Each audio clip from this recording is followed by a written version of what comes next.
My coworker's cultural food smells up the whole office. My coworker keeps bringing food from her national cuisine that stinks up the entire office. Now she's dragging me on social media, calling me intolerant toward her culture. I work with a Korean woman who was adopted as a baby by, honestly, the whitest people I've ever met. I'm Latino myself, also adopted by white parents, so we bonded over that at first. But she talks about her heritage like she grew up in Seoul, pretending she doesn't have American adoptive parents at all. I don't get it, but whatever, to each their own. Anyway, she constantly brings Korean food for lunch, and the smell is so strong, and not in a good way. It's the kind of odor that lingers in the air all day and seeps into your clothes. We work in a tiny space, and there's nowhere to move or hide. I have a sensitive stomach, and for months now I've been feeling sick just sitting there. It's not the spices or the seasoning, it genuinely smells rotten, like something spoiled. Yesterday was the last straw. I politely asked her if she could eat in the break room because the smell was making me nauseous. I must have apologized 10 times while saying it, trying to be as kind as possible. She went completely silent, threw her lunch in the trash, and I kept apologizing, probably 100 more times, but now the food was sitting in the garbage right next to my desk, reeking even worse. I eventually had to ask to leave work an hour early because I couldn't stand it anymore. As I was heading out, she snapped, "Don't pretend to be sick. I won't bring my culture to work anymore." I knew things would be awkward, but the next morning I woke up to see she'd posted a flood of angry updates about me online, calling me racist and claiming I told her not to bring non-American food because it offended me, which never happened. My manager told me we'd be having a colleague relations meeting today, obviously about us, and now I'm terrified I'll get fired for being culturally insensitive.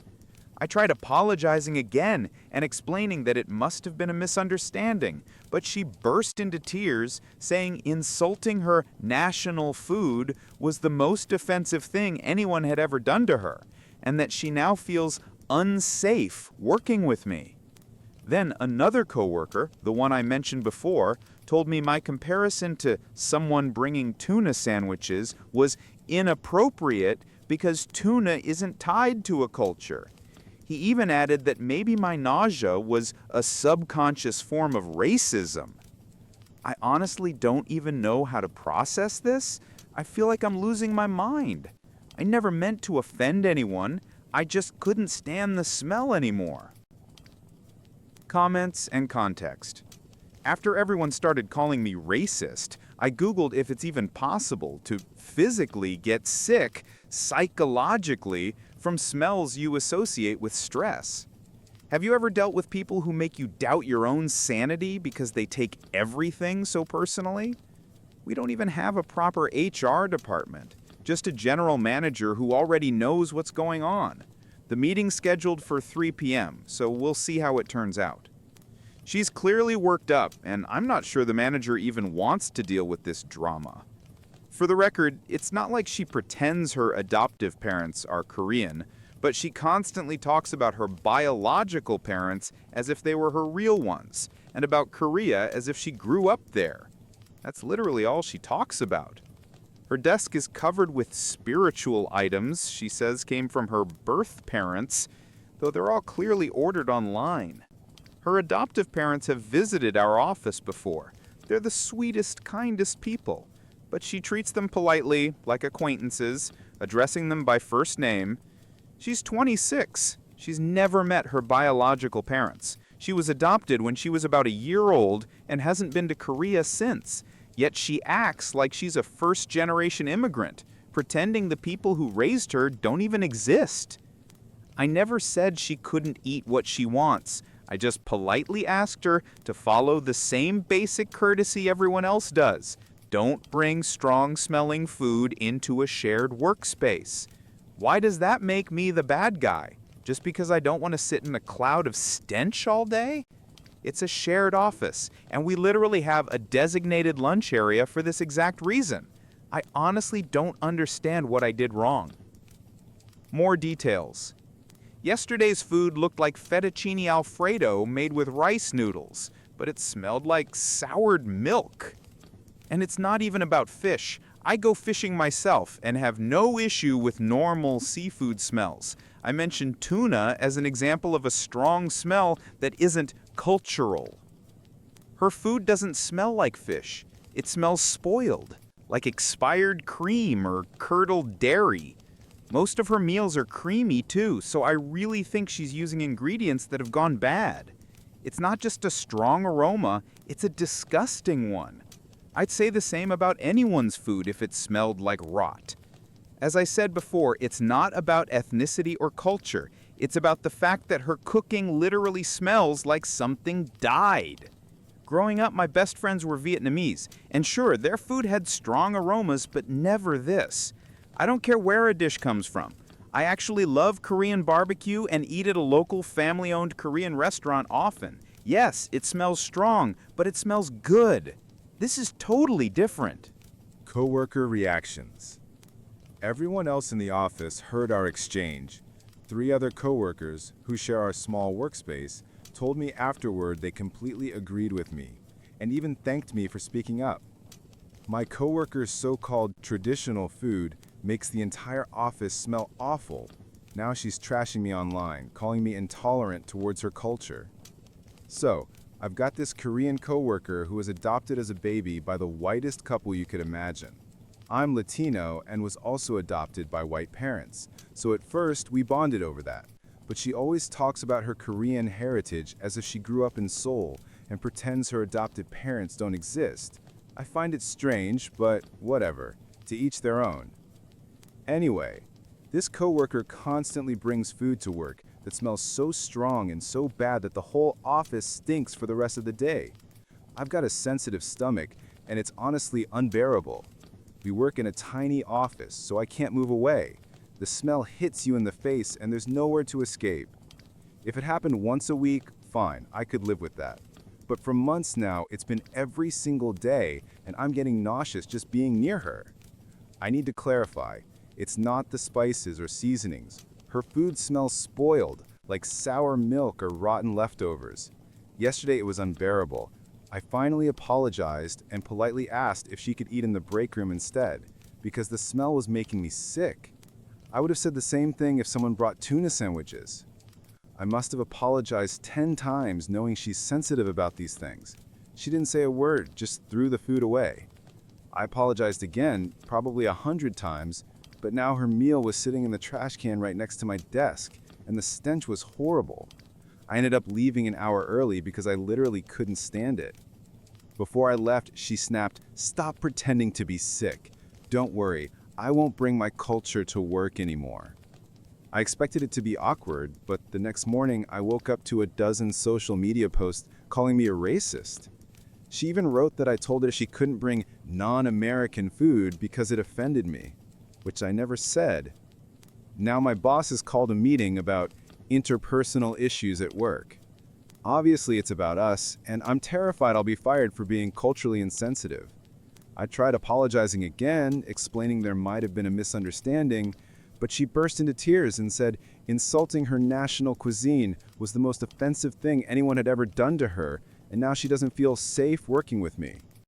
Another coworker, Sam, told me my comparison to tuna sandwiches was insensitive because it wasn't cultural food, and maybe my nausea was some repressed form of racism. I honestly feel like I'm losing my mind. I didn't mean to offend anyone. After everyone started calling me racist, I Googled whether it's possible to feel physically ill just from anxiety. Has anyone ever made you question your own sanity like this, just because they twist everything around? We don't even have a proper HR department, just one manager, and he clearly already knows what's going on. The meeting's at 3 p.m., and I'm dreading it. She's so worked up right now that I wouldn't be surprised if the manager just divs into her outrage to avoid drama. By the way, she constantly talks about her spiritual roots and Buddhist parents, though everything on her desk clearly came from online stores. Her adoptive parents have visited the office. They're the kindest people ever, and she just calls them by their first names like they're strangers. She's 26, was adopted at around a year old, and has never been to Korea, yet she acts like she's the child of Korean immigrants and ignores the parents who raised her. I never told her she couldn't bring food. I just asked politely to respect the same rules everyone else follows. We even have signs in the kitchen saying food should be stored and eaten only there. How does that make me the bad guy? I just don't want the place to smell like rotten milk. It's shared space, not her personal kitchen.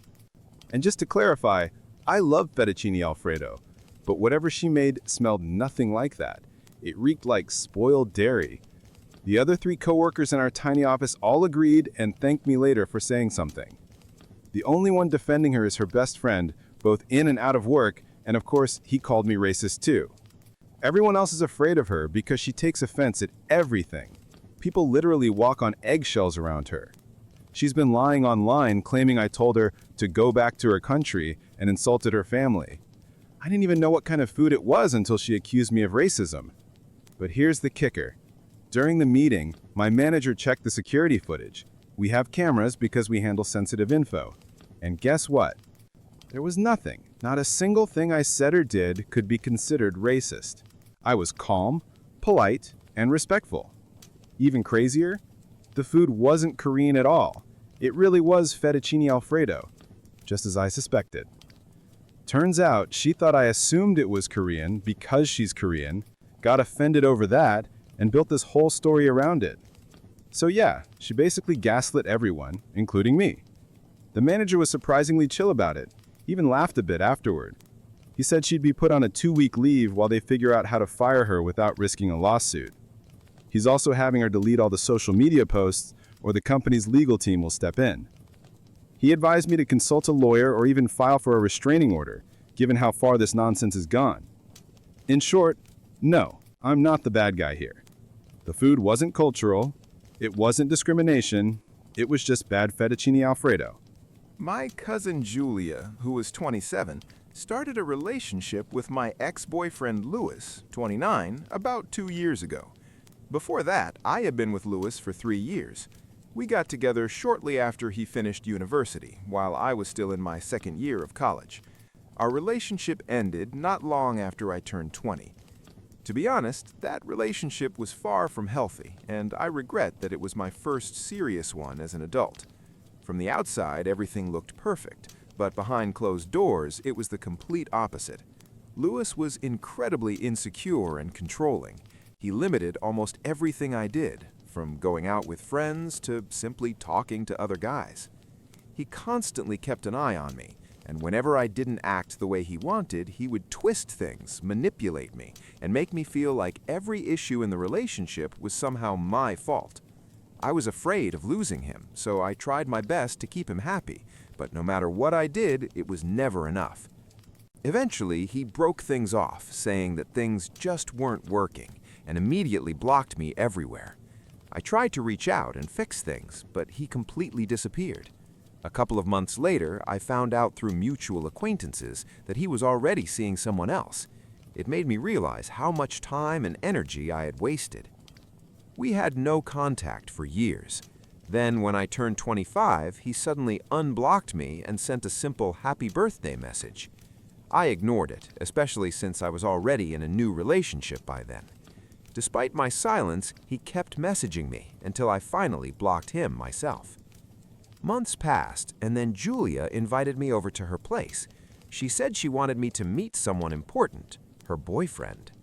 When I arrived, I was completely shocked to see Louis standing there. It turned out he had tried to reconnect with me on my birthday just before he started dating Julia. They met at work, got together, and things quickly became serious. Julia and I had always been extremely close, like best friends, so finding this out hit me incredibly hard. She knew exactly how toxic my relationship with Louis had been and how badly he had treated me. She admitted she understood why I felt uncomfortable, but she still asked me to give him a chance. I honestly tried, but it was too much. I wanted to support her, but Louis had caused me so much pain that I simply couldn't accept it. I explained to Julia as calmly as I could that although I wished her happiness, I couldn't continue having her in my life while she was with him. She was deeply hurt and tried several times to fix things between us, but I couldn't move past it. She insisted he had changed and was a better person now, but I didn't believe that. I had no intention of interfering in her relationship. She was free to do whatever she wanted, but I also had the right to protect my peace and distance myself from both of them. For me, that was necessary. It wasn't an easy decision.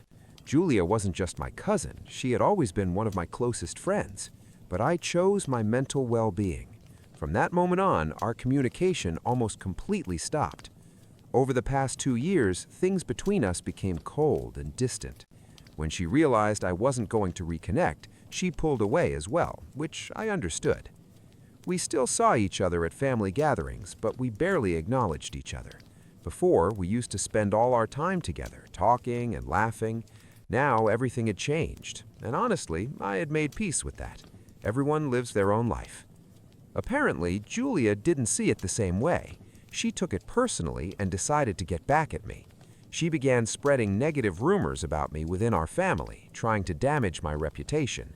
Even worse, she and Louis started telling people that I was the reason their relationship had problems. They painted me as someone with no morals, claiming I flirted with other guys right in front of him, and that this supposedly caused his jealousy and controlling behavior.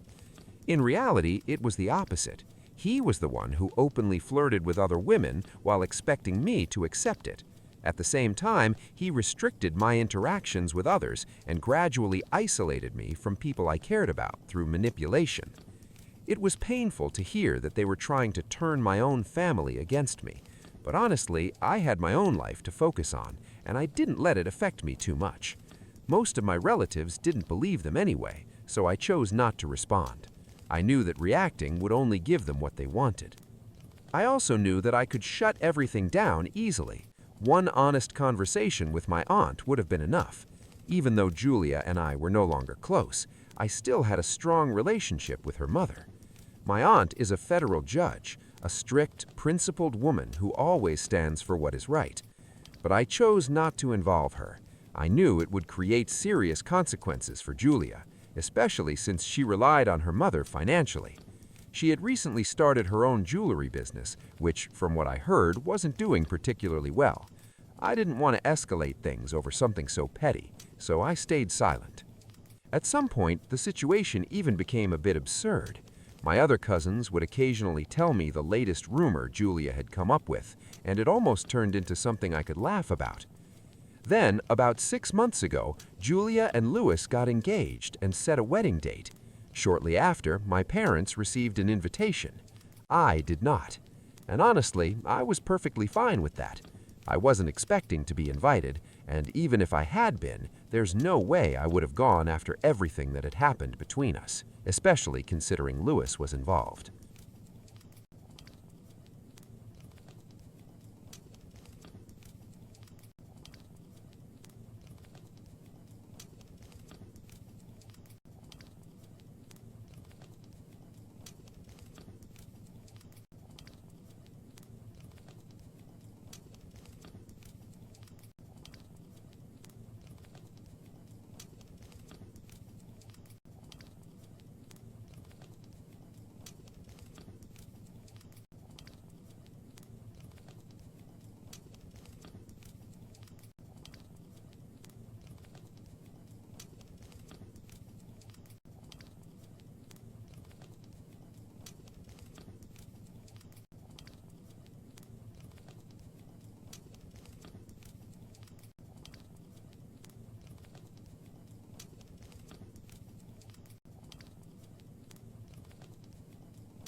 The lawnmower theft.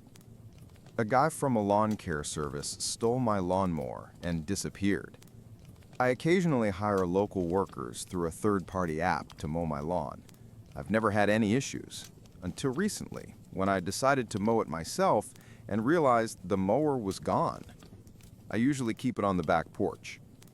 After checking my security footage, I was shocked to see the last guy I'd hired stealing my brand new mower, the one I'd only used twice, and trying to sneak it out through my neighbor's yard. The idiot must have thought my camera had a narrow angle. I reported it to the service, and they confirmed it was theft. They told me I needed to file a police report so they could help track the guy down and recover the mower. Update 1. The company gave me the thief's direct contact. His excuse? He claimed he thought the mower was broken and decided to help me out by removing it as junk, assuming that's why I hired them. Now he says someone stole his trailer with my mower inside it. I'm currently on the phone with the sheriff, filing a report. The sheriff said the amount qualifies as grand theft since it's over $500. He contacted the guy and gave him 24 hours to either return the mower or pay the full cost. Otherwise, it becomes a criminal case and a warrant will be issued for his arrest. Small-town sheriffs don't mess around. I also posted the theft video on the neighborhood app next door. Someone messaged me saying they knew his mom and sister and would reach out to them. A few others even found his Instagram. Update 2. Things are getting wild. Someone shared the next door video on Facebook, and now people who know the guy personally are clowning on him. Apparently, he'd been pretending online to be a successful entrepreneur and self-made influencer, and now everyone's tagging him under the stolen mower post. I honestly didn't want to ruin his life. I just wanted my mower back. But then his mother contacted me, begging me to remove the video because it was hurting his business and reputation. I couldn't help but laugh. I told her exactly what my next steps were and explained that fixing her son's mess wasn't her responsibility. I sent her the invoice so she could forward it to him. He still had 23 hours left. After that, arrest warrant. Then he deleted all his social media accounts. Every tag turned gray. It's 9:47 p.m. now. I'll call him at 7 a.m. to see what he plans to do. Honestly, I doubt this ends well. Update 3. Woke up to 36 missed calls between 1 and 4 a.m. Thank God for Do Not Disturb mode and spam blocking. When I tried calling back, the call went straight to voicemail. Then I tried from my Google Voice number and it went through. So yeah, he blocked my main number. I also spoke to his mom again. She's changed her tune now. Said she's tried reaching him too, but he's ignoring her calls. She finally told me, do what you have to do. He's really about to run from the law over a damned lawnmower. Update 4. Finally reached him through his sister. He said he doesn't have the $579 to replace the mower and asked if I could convince the sheriff to give him 2 weeks to get the money together, which is, by the way, an admission of guilt. I told him to borrow from someone or ask his family because I wasn't dropping the charges. He's got 9 hours left. Tick-tock. Update 5. The sheriff sent a deputy over to inspect the property, take my statement, and collect documents from the app that hired him. Guess what? The deputy ran a background check, and it turns out the guy already has a criminal record in another county for theft. They're done waiting. The warrant's being issued. I don't feel bad for him at all. He dug his own hole, now he can sit in it. Then out of nowhere, I get a message from him using a new number. I took screenshots and forwarded them to the sheriff. Here's what he wrote. Hey man, it's Dushan. You posted that video of me taking your mower. I didn't mean any harm. I thought it didn't work and tried to help myself. Lots of my clients asked me to take old gear off their hands. Yours didn't even start when I tried it. I'm not paying for something you just left in your yard. This is your fault, not mine. And about that sheriff thing, I've got a great lawyer. God's on my side. You act like it's the end of the world, but I'll rise again. Good luck, bro. Yeah, the dude has completely lost it. I stopped responding altogether and forwarded the messages to his mother and sister. He seriously needs help. Then he sent another text. You think this is a joke, man? I don't care about you or the cops. It's all a game to me. People like you always try to bring down guys like me when we're rising up. You'll never understand my hustle. I live this every day. I could buy 10 lawnmowers if I wanted. Yours was trash anyway. Can't even afford a John Deere like a real man. You're a clown. Always will be. That's probably the last update, unless the sheriff tells me he's been arrested. If that happens, I'll post his mugshot. For now, I just bought a new mower, an electric one I can keep inside the house this time. Thanks to everyone for the support, jokes, and laughs. You honestly helped me stay sane through this mess. Final update. The sheriff called. The arrest warrant is active. If his plates get scanned or he's pulled over, he's done. Police don't have his current address, only his mom's. But I gotta say, the sheriff's office handled this incredibly fast. Not sure if I should tell his mother. Oh, and I treated myself today.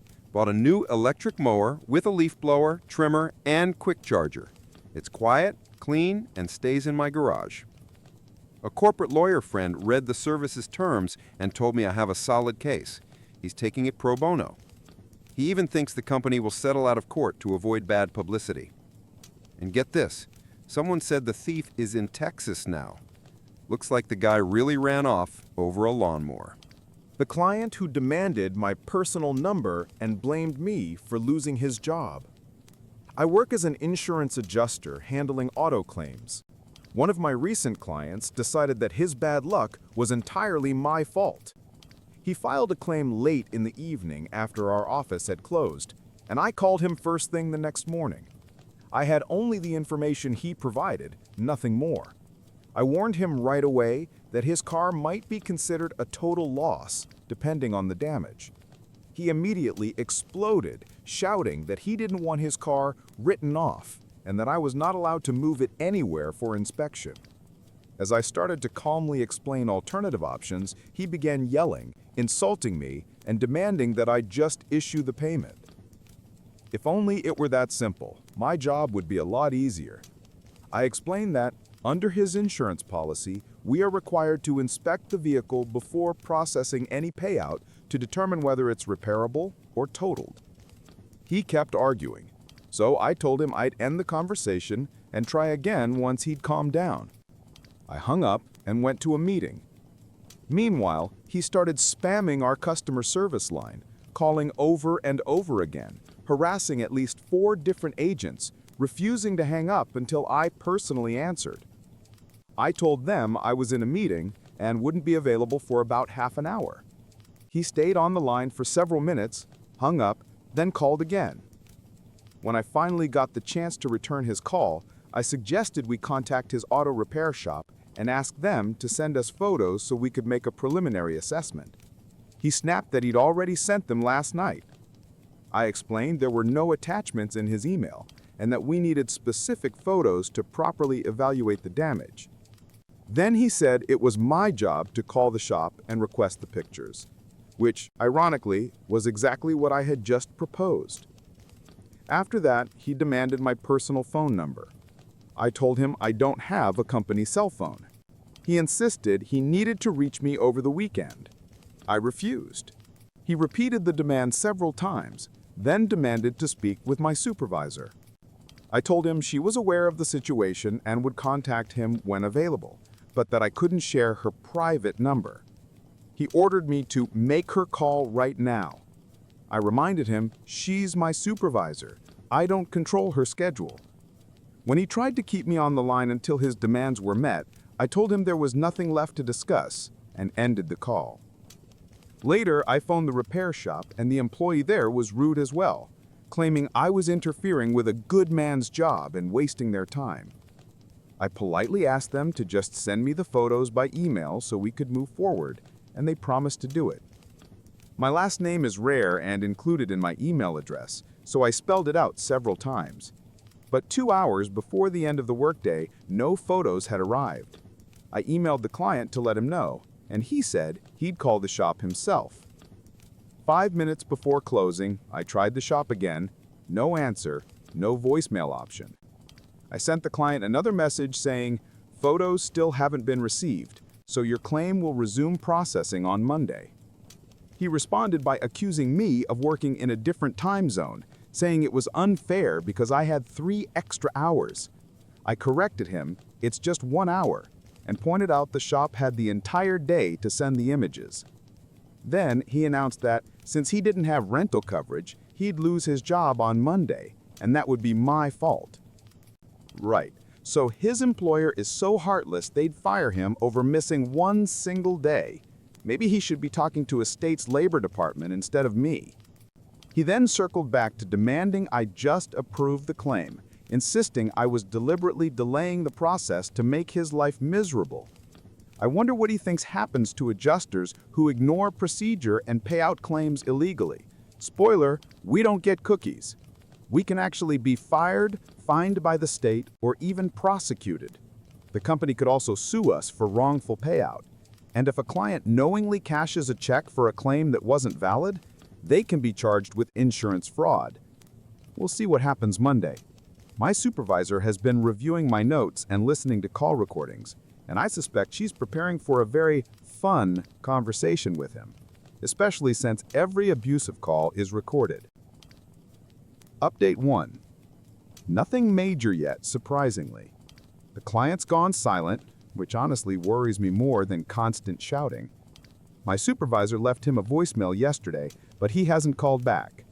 She told me I did the right thing by switching him to written-only communication, and I don't have to answer his calls anymore. She also said that if he starts making threats, which seems entirely possible, she'll involve corporate security and help me file a report with his local police. Every call is recorded anyway. Today, I spoke with the shop owner about how unprofessional his employee had been on Friday. He admitted that the client had been harassing her non-stop on the phone, apparently because she'd made the mistake of giving her her personal number when he demanded it. Turns out, the owner is an old friend of that client. He freely shared that info, then added they're no longer friends after this repair, especially since that rude employee was his niece. He even said he'd blacklist the client permanently. Finally, I got the photos, detailed and numerous. The damage was actually minor. Clearly, he'd just hit some large metal object on the road that got wedged underneath the car. The shop even sent a photo of the bent part.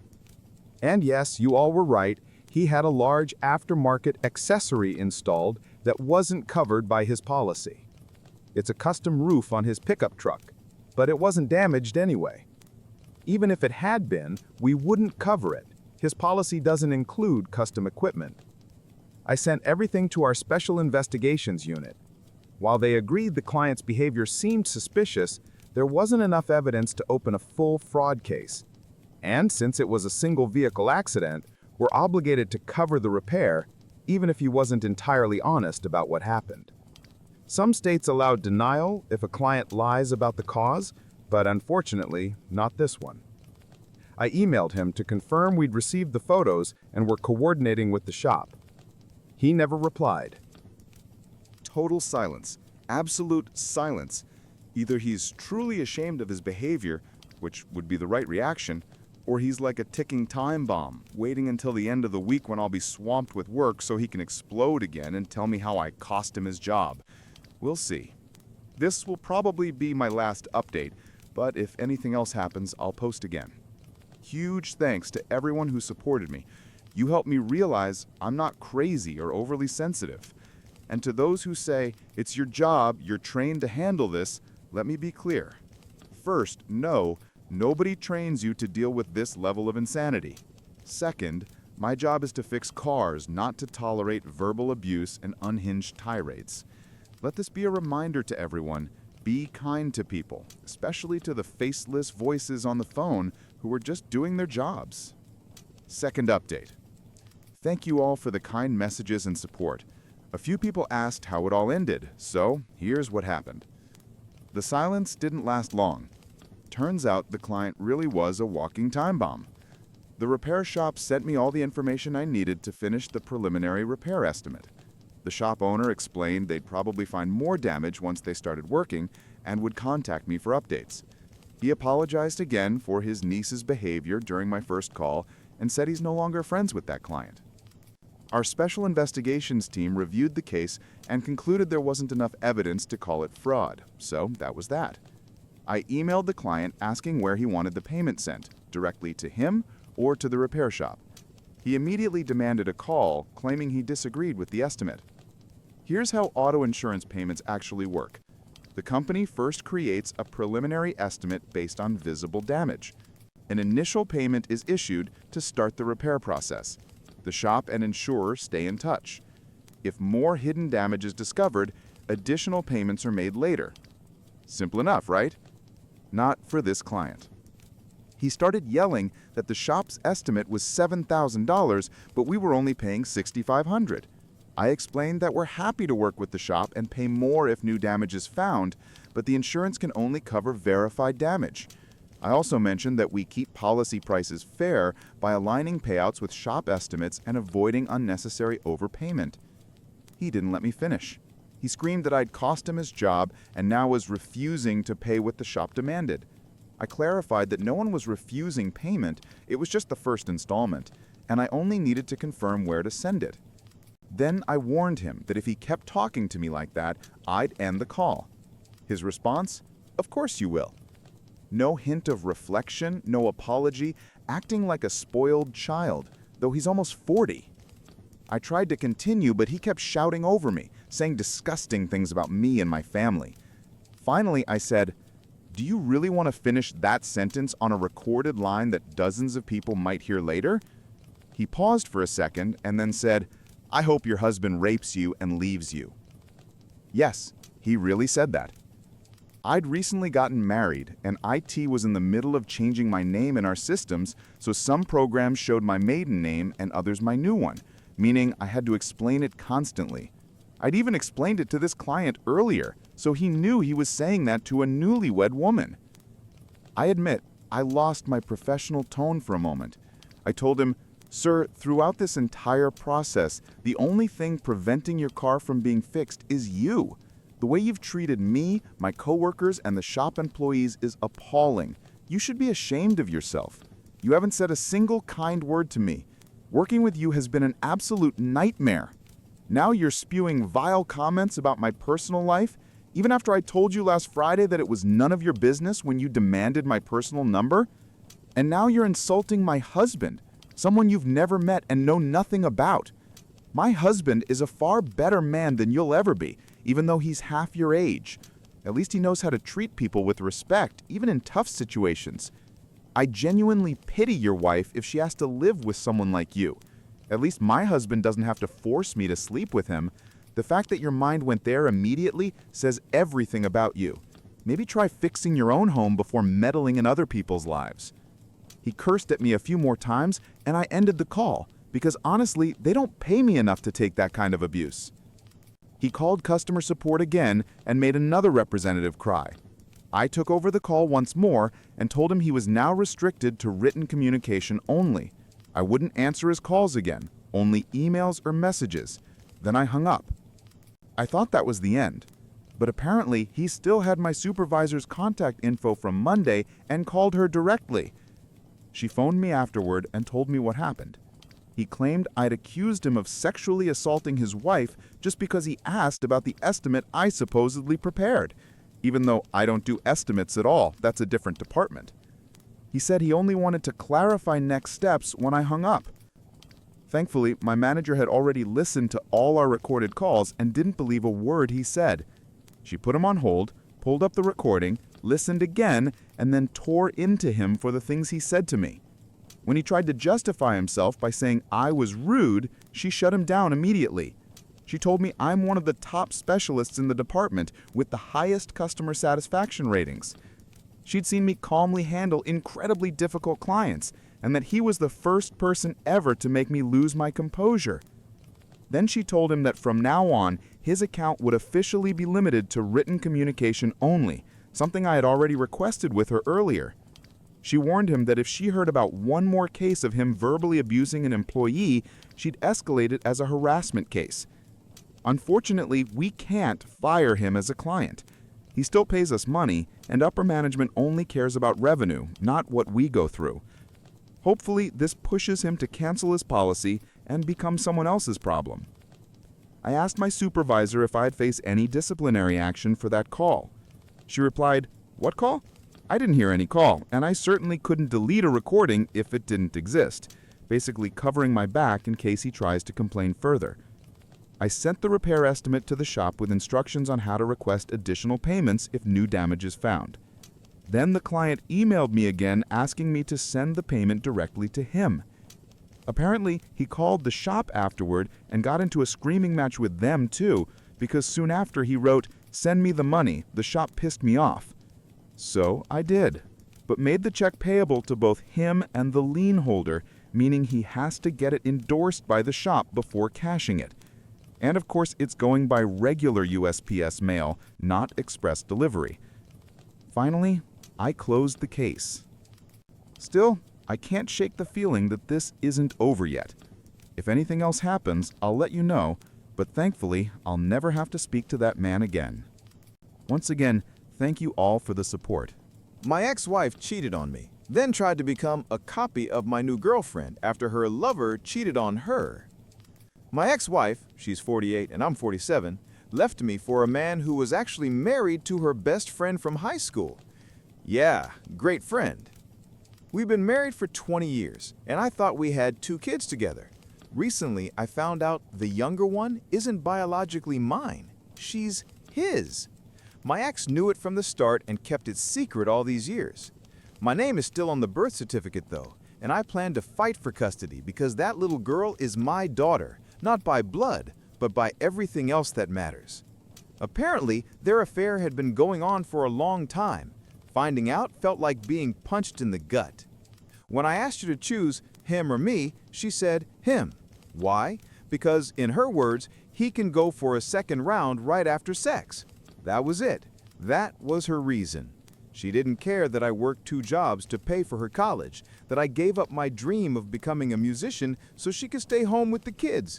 Kids she was cheating on me around. She and the kids were my entire world, but she was never an easy woman to live with. She's bipolar, and life with her was a constant storm of anger and emotional abuse. I used to tell myself she couldn't control it, but later I learned from her own friends that sometimes she hit me simply because she felt like it. My kids saw it all, her screaming, her hitting me, and I just stood there, never fighting back. I hated that they had to witness that. Once, near the end, she snapped because I didn't take the trash out the moment I came home. She grabbed me by the throat and started choking me right in front of our son.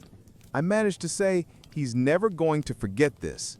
That's when she finally let go. Looking back, I should have left years earlier, but I stayed. For the kids. I thought I was protecting them. When the truth finally came out, she sat across from her best friend, the wife of the man she'd been sleeping with, and said, "Yes, it's true. No, I'm not sorry." Then she just got up and walked away. She moved out, took the kids, and moved in with him, in an apartment just down the street. Even then, I hoped she'd realize that the grass isn't greener.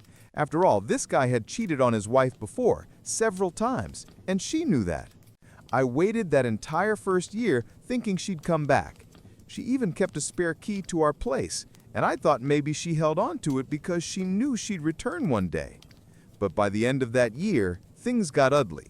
Her new boyfriend would show up at the bus stop when I dropped off the kids for school, saying, "I came to say goodbye to my daughter, not yours, mine." I told him, "Then why were you fine letting her raise her for the past 5 years? Why did you let her take my last name? Why was I there for her birth while you were nowhere around?" He nearly hit me. That same night, they both came to my place drunk because he wanted to fight it out. My ex made it public, bragging all over Facebook about her new man. Our mutual friend saw it and immediately reached out to me and his wife. Of course, I took screenshots. She didn't seem to care that she was ruining her image before the divorce was even finalized. But honestly, why would she? By then, I had already confronted her with the paternity test results. For a while, I was destroying myself mentally, wondering what I could have done differently. She accused me of not being there, but how could I be when I was working 2 jobs to just keep us afloat. I'd come home exhausted, the house a mess, walls covered in crayon drawings, blinds ripped down, and she'd still scream at me for not taking the trash out. 16 hours of work a day, and that was her biggest problem. Eventually, I started to believe maybe it really was my fault, that I somehow caused it all. It took time, and my brother, to pull me out of that mindset. He forced me to join his band, said it helped me get my life back. I resisted, but he insisted, and it changed everything. I met some amazing people, started playing again, and eventually began dating a woman. 45, kind, warm, the complete opposite of my ex. For the first time in decades, I was in a relationship where no one yelled at me or threw things at my head. But my ex still had keys to our old place. She'd occasionally stop by to drop off things for the kids. One day, she walked in and found my new girlfriend there. It didn't go well. That evening, she called, furious, demanding to know who the woman was and why she was in our house. I told her calmly, my personal life stopped being your business the day you left. That didn't sit well with her. Over the past few months, she's gone completely off the rails because of my new relationship. She tried to friend request my girlfriend on Facebook, demanding she accepted so she could see who was around her kids. When my girlfriend refused, she called screaming that I needed to make her accept. My girlfriend took the phone and said, I don't owe you access to my private life. If it's about the kids, we'll handle it through messages or calls. After that, things got weird. Suddenly, my girlfriend started getting random friend requests from people who were all friends with my ex. Then, my ex began showing up at my house on weekends while I was at work, basically spying. One time, I was on the phone with my girlfriend when she whispered, your ex just walked in. When she asked what my ex wanted, the woman said she was just checking how much milk was in the fridge for the kids. My girlfriend told her we had everything under control, and she left. When I got home, I demanded she return the keys since she no longer lived there. She gave me a fake apology, then stole our son's keys to make another copy. Once our lease ended, my girlfriend suggested we move in together, mostly to get away from my ex's insanity. My ex tried to sabotage even that. She called the cops, claiming I was taking her stuff. When the officers asked her to name a single thing that belonged to her, she couldn't. Now, the kids stay with us every other weekend. They've told me their mom doesn't let them talk about what we do together. She doesn't want to hear it. But lately, she's been prying again, asking questions about our time. Honestly, it's just jealousy. We live by the coast, and when the kids are with us, we take walks by the ocean, play games, go to the aquarium. If they come home with prizes, she throws them away. And lately, I've noticed something strange. Whenever she drops the kids off, she looks almost exactly like my girlfriend. Same haircut, same color, same style. It's honestly disturbing. Everything we do with the kids, she tries to copy the following week. If we go to the beach, she takes them there too. If we visit the zoo, she's suddenly going to the zoo as well. She finds out what we had for dinner, cooks the same thing, and even makes the kids tell her whose food they liked better. Last week, my son told me he wanted to live with us. He said, Mom's lost her mind. You can bet I'll be using that in court. And just when I thought things couldn't get any crazier, she started sending me explicit photos out of nowhere. My girlfriend was sitting next to me when the pictures came through. I immediately told her I hadn't asked for them, that my ex and I never talked like that, and even offered to let her check my phone. She laughed, looked at the photos, and jokingly asked for my ex's number, saying she'd send some of her own just to show her how it's actually done. I called my ex right away and asked what the hell she was thinking. I told her my girlfriend saw everything and was furious. She claimed she'd sent them to the wrong person. Then my girlfriend chimed in, your name is the first alphabetically in his contacts, and your boyfriend's is at the very end. So who exactly were you trying to send them to? The ex hung up immediately. Honestly, I have no idea what kind of game she's playing anymore. It's pure insanity. And just to clarify, My girlfriend didn't send her anything back. It was just a joke.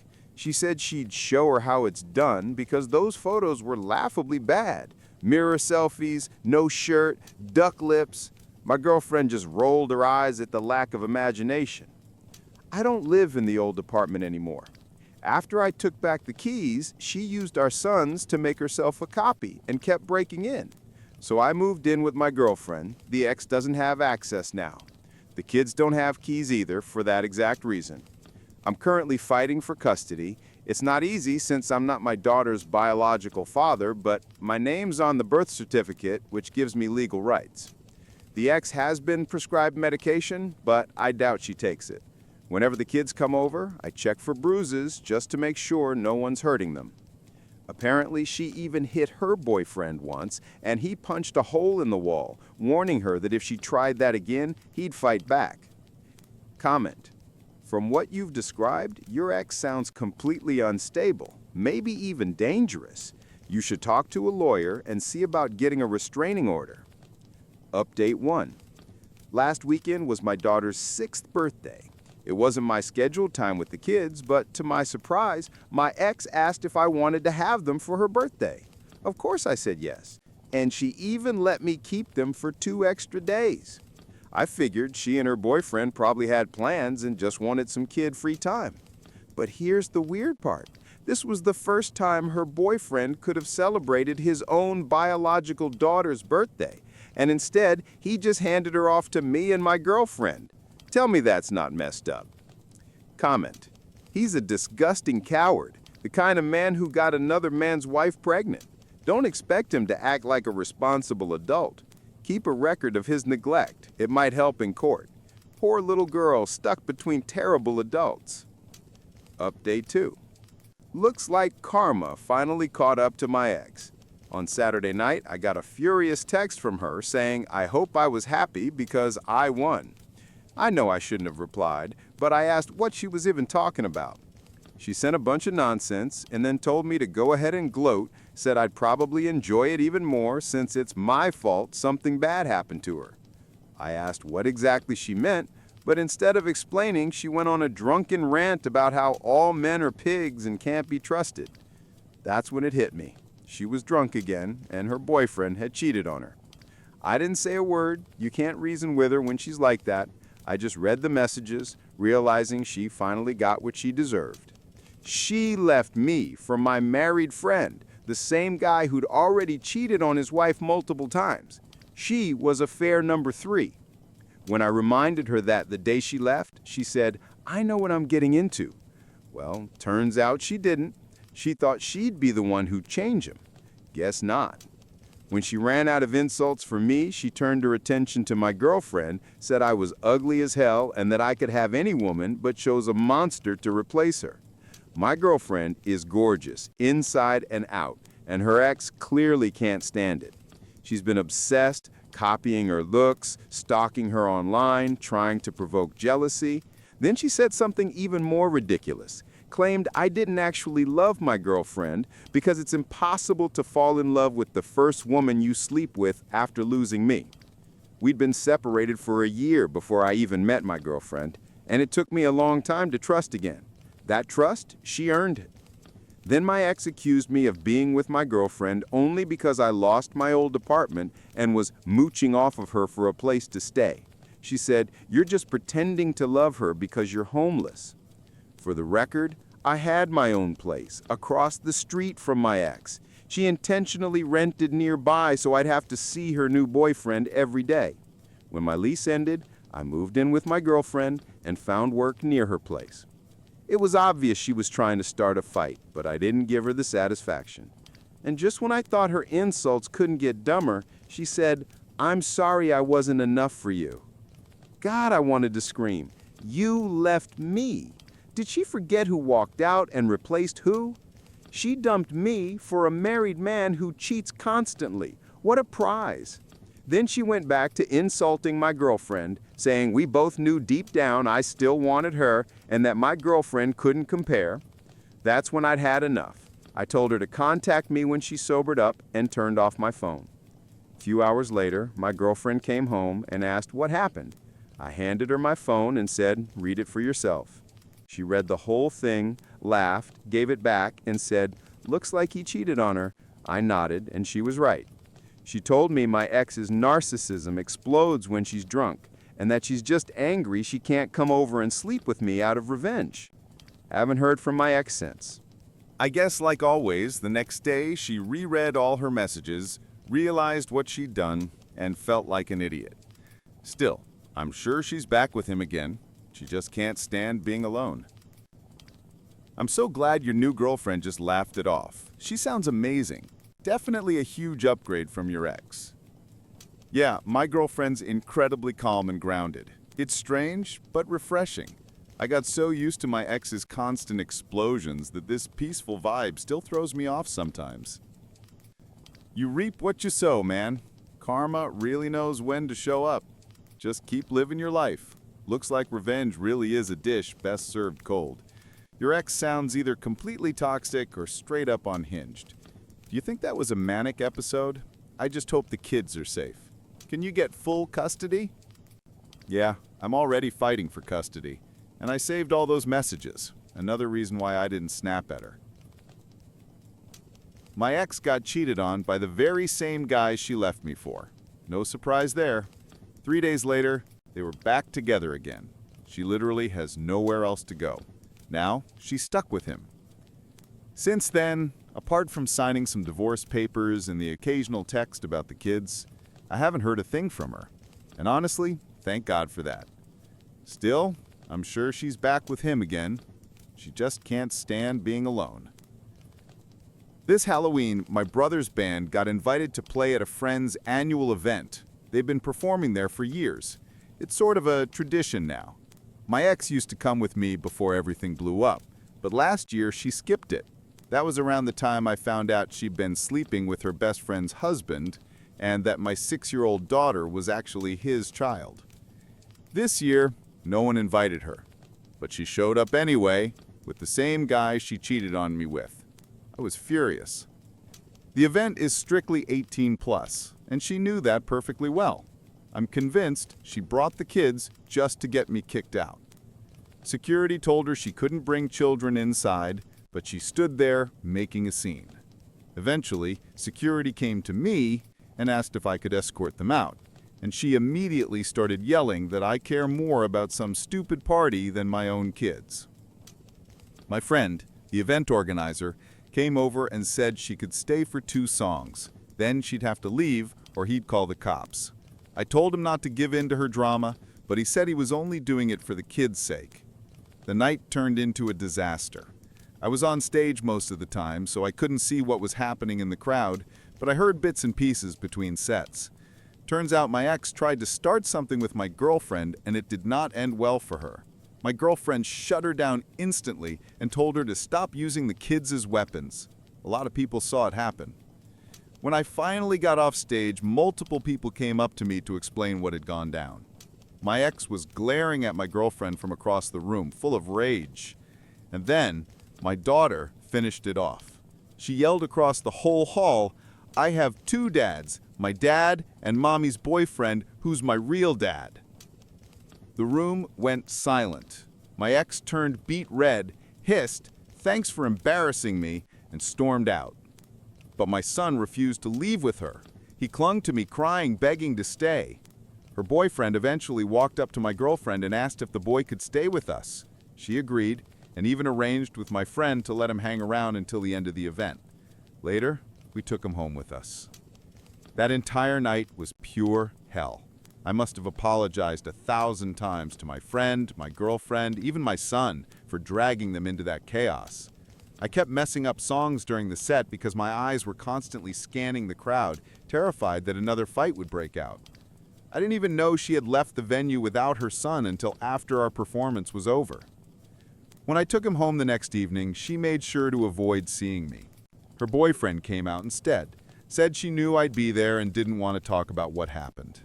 Then he apologized for everything and started venting about how she behaves. I cut him off. Told him I'm not interested in discussing her anymore. Later that night, my son called me saying they were fighting again, screaming so loud the walls were shaking. Apparently, her boyfriend had finally snapped.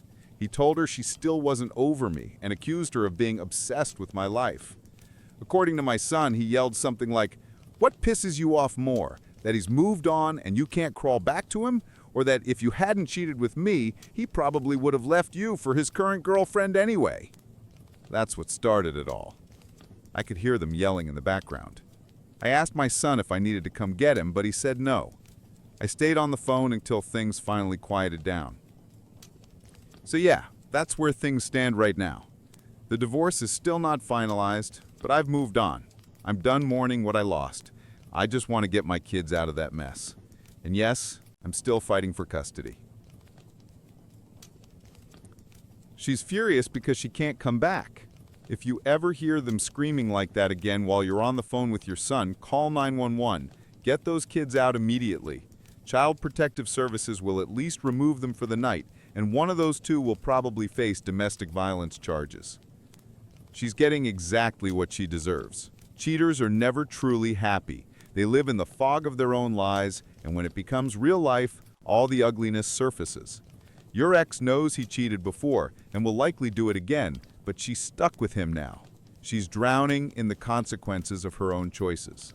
Stay strong and keep making your girlfriend happy. She sounds amazing. He was married when she slept with my wife and at least 2 other women that I know of, and she knew about it. When I confronted her on the day she left, she said, "I know what I'm getting into." She really thought he'd change for her. Yeah, sure. And that's pretty much it. What do you all think? Do you believe cheaters are just lost causes, or can people actually change if the circumstances are right? Personally, I think there are 2 types. Those who cheat because they need the thrill, and those who cheat because they're miserable and stuck in the wrong situation. The first type will always cheat. The second might stop once they finally find someone who fulfills them. Which one's more common? Hard to say, but I'm pretty sure it's the first. I stopped a kidnapping while delivering pizza. I work as a pizza delivery driver, and one night turned into one of the strangest and most intense experiences of my life. It was a crazy shift, non-stop orders, driving all over the city without a single real break. I had been drinking water all evening because of the heat, and of course, I didn't make time to use the restroom. By the time I got close to my next delivery, the urge hit me like a truck. Luckily, I was nearly at the customer's address. I thought I'd drop the pizza off quickly, then deal with the problem. But when I pulled up, things immediately felt wrong. I'd been to that neighborhood before, even that house, but this time all the windows were dark, not even the glow of a TV inside. The entire street was eerily quiet. This was a college area, so sure, not many students were around in July, but still, somebody had ordered this pizza. I wasn't about to step out of the car and walk up to a pitch-black house. It was around 9:30 p.m., still hot outside, even though the sun had set hours ago. My car's AC barely worked, and the pizza boxes weren't helping. I called the number on the order. At first, all I heard was heavy, uneven breathing, then a shaky, "Hello?" I tried to keep it professional. "Hey, I'm outside with your pizza, but it doesn't look like anyone's home." The voice gasped, I'm not there. Not yet." Annoyed and very distracted by my full bladder, I snapped back harsher than I should have. "Well, if you're not here, I'll have to cancel the order. You were supposed to pay cash. Next time, plan better." Almost immediately, I regretted it. The voice grew clearer. It was a young woman, maybe in her early 20s. Out of breath, she explained, "Oh my God, I was running home. I almost didn't hear you. I just switched off my AirPods. Is this better? I lost track of time at work, but I knew you'd be coming, so I'm literally sprinting back right now. Please don't leave. I'm starving and I don't have a car. Just 5 minutes, I promise." Hearing her voice jogged my memory. I had delivered here before, and she was always polite. Now I felt like a jerk for barking at her. I told her it was fine, that I'd wait, and hung up. But the bathroom situation was reaching emergency levels. No trees, no hidden corners. And like an idiot, I had tossed out an empty bottle earlier. The only option was the row of bushes by her front walkway. No lights outside, no one around, My car parked across the street, and thankfully, my job didn't require a uniform. I figured I'd be quick and no one would notice. I hurried to the thickest bush right near the front door, unzipped, and finally started to relieve myself. But almost immediately, I realized something was off. The sound wasn't right. It wasn't hitting dirt. It was solid. Before I could process it, a muffled male voice barked, "What the hell?" And a man suddenly burst out of the bush. He ran past me, wiping himself off. I must have hit him directly. My eyes adjusted enough to make out his shape, build, and clothes, but he disappeared before I could react. A minute later, I heard the screech of tires down the street. That's when it clicked. That girl had said she was running home, alone, at night, and some guy had been hiding in her bushes by the door. If I hadn't been desperate enough to relieve myself right there, I don't even want to think what might have happened. I was so stunned that I didn't even zip up. I just stood there, frozen, trying to process what the hell had just happened. The reality of it was so terrifying that my brain refused to accept it, desperately searching for some logical explanation that would make it all seem normal. I wondered maybe the bushes led to a backyard and only looked like they were up against the house. Maybe they covered an open basement window or something. But then that voice in my head screamed, "Dude, that guy was wearing a hoodie in 90-degree Fahrenheit. That is not normal. He's bad news. You're in real danger." The thought that I'd been just a couple of steps away from some man hiding in the bushes outside a young woman's home at night sent a chill down my spine. My fight-or-flight response completely broke down because instead of running, my dumb brain decided to do the absolute worst thing possible. I walked closer to investigate. There had to be a reasonable explanation, right? Some non-creepy reason for a guy in a hoodie to be crouched in the dark shrubs? I circled around, turned on my phone flashlight, and aimed it behind the bushes. But if something looks scary in the dark, trust me, shining a beam of light on it can make it 100 times worse. That's when I saw it. A bag. It was an old, beat-up drawstring backpack, a little damp from, well, yeah, I'd accidentally splashed it. Still in a fog of shock, I reached for it, thinking, okay, maybe this explains it. Maybe he's homeless. Maybe he was just resting here. But when I opened the bag, reality hit me like a truck. Inside were a sharp hunting knife, a roll of duct tape, and a bottle of pills. At that moment, every illusion I'd been clinging to shattered. My body flipped into full survival mode. Adrenaline and instinct kicked in like never before. Gone was the frozen, confused idiot. I became laser-focused on one single goal: get to the car. I dropped the bag like it was on fire, bolted across the street, jumped into my car, and floored it before the door had even shut. I didn't stop until I hit a red light several blocks away. Only then did I pull over in the lot of a 24-hour pharmacy, shaking uncontrollably, trying to catch my breath. When I finally calmed down enough to think clearly, the first question hit me. Do I call the cops first, or the girl who lives there? I mulled it over for what felt like 10 seconds, but when I glanced at the clock, an entire hour had passed. My brain was still scrambled.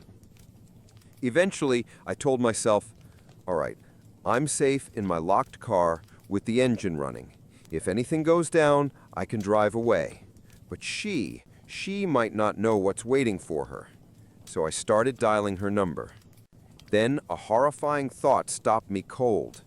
What if there is no girl? Sure, I was 90% sure I'd delivered here before, but what if I was mistaken? What if the girl on the phone was just bait, a setup to lure me into a trap? Every pizza delivery driver alive has heard of the evil genius case. I replayed the phone call in my head. She'd been panting, said she wasn't home, begged me not to leave. The whole thing was weird, way too weird. Nope, can't risk it. Call the cops first. So I dialed 911. The operator was calm, professional, thank God, because by then I was completely falling apart. I kept rambling, tripping over my words, trying to explain 3 different points at once. You have to get there before the girl arrives. He wasn't waiting for me, he was waiting for her. But then again, maybe she doesn't even exist. But I did talk to someone on the phone, so if she is real, you need to find her because she has no idea what's happening. And listen, I only checked part of the bushes. There could be more than one of them. Oh, and you'll know the guy when you see him because, I peed all over him. Not on purpose, just... Long story. Finally, the dispatcher told me to stop talking and just stay on the line. And then, her number popped up on my phone. Incoming call. I couldn't answer without disconnecting 911, so I ignored it. Seconds later, a text came through. "Hey, I'm here, but I don't see you." I blurted it out to the operator, and they said the officers were just a couple of minutes away from the address. But my stomach twisted with guilt. Rationally, I knew the odds of her being some kind of scammer were tiny. Much more likely, she was a real girl walking straight into a nightmare. I unmuted the line and said, "I'm going back. I can't just sit here." They definitely didn't like that answer, but I had already turned the car around. My heart was pounding out of my chest, and the whole way I was muttering under my breath, "Shh, fuck, fuck, fuck." And then I saw her. My ex-wife is trying to win me back by using our daughters. Doesn't sound too serious at first, right? Yeah, it's what I thought too. But as much as I'd love to tell my ex to go to hell and never see her again, we share 2 daughters and joint custody. So completely cutting her out of my life just isn't possible, not unless I walk away from my kids too, which I'd never do. We got married young, 20 years old, dating for 3 years before that. Our daughters were born during the first year of marriage. After the second birth, my ex had complications that made it difficult for her to get pregnant again. I didn't care. I was just grateful she made it through safely, and that we already had 2 beautiful little girls to love. The marriage lasted 9 years. It ended when I filed for divorce after discovering she cheated. I have 0 tolerance for betrayal. I refuse to make myself miserable for something I didn't cause. Maybe it sounds strange, but my love for her died the exact moment I learned about her affair in detail. So no, this isn't some story about a man who can't let go. I moved on 7 years ago. Hell, I don't even hate her. I just don't care. Whatever happens in her life means nothing to me, unless it directly affects our kids. The problem is, I seem to be the only one who's actually moved on. My ex, her family, and even our daughters keep trying to push us back together, even though I've made it crystal clear that I have absolutely no desire to ever be with her again. Maybe the fact that I stayed single for years after the divorce gave them false hope. But honestly, I just wasn't ready to jump into anything new.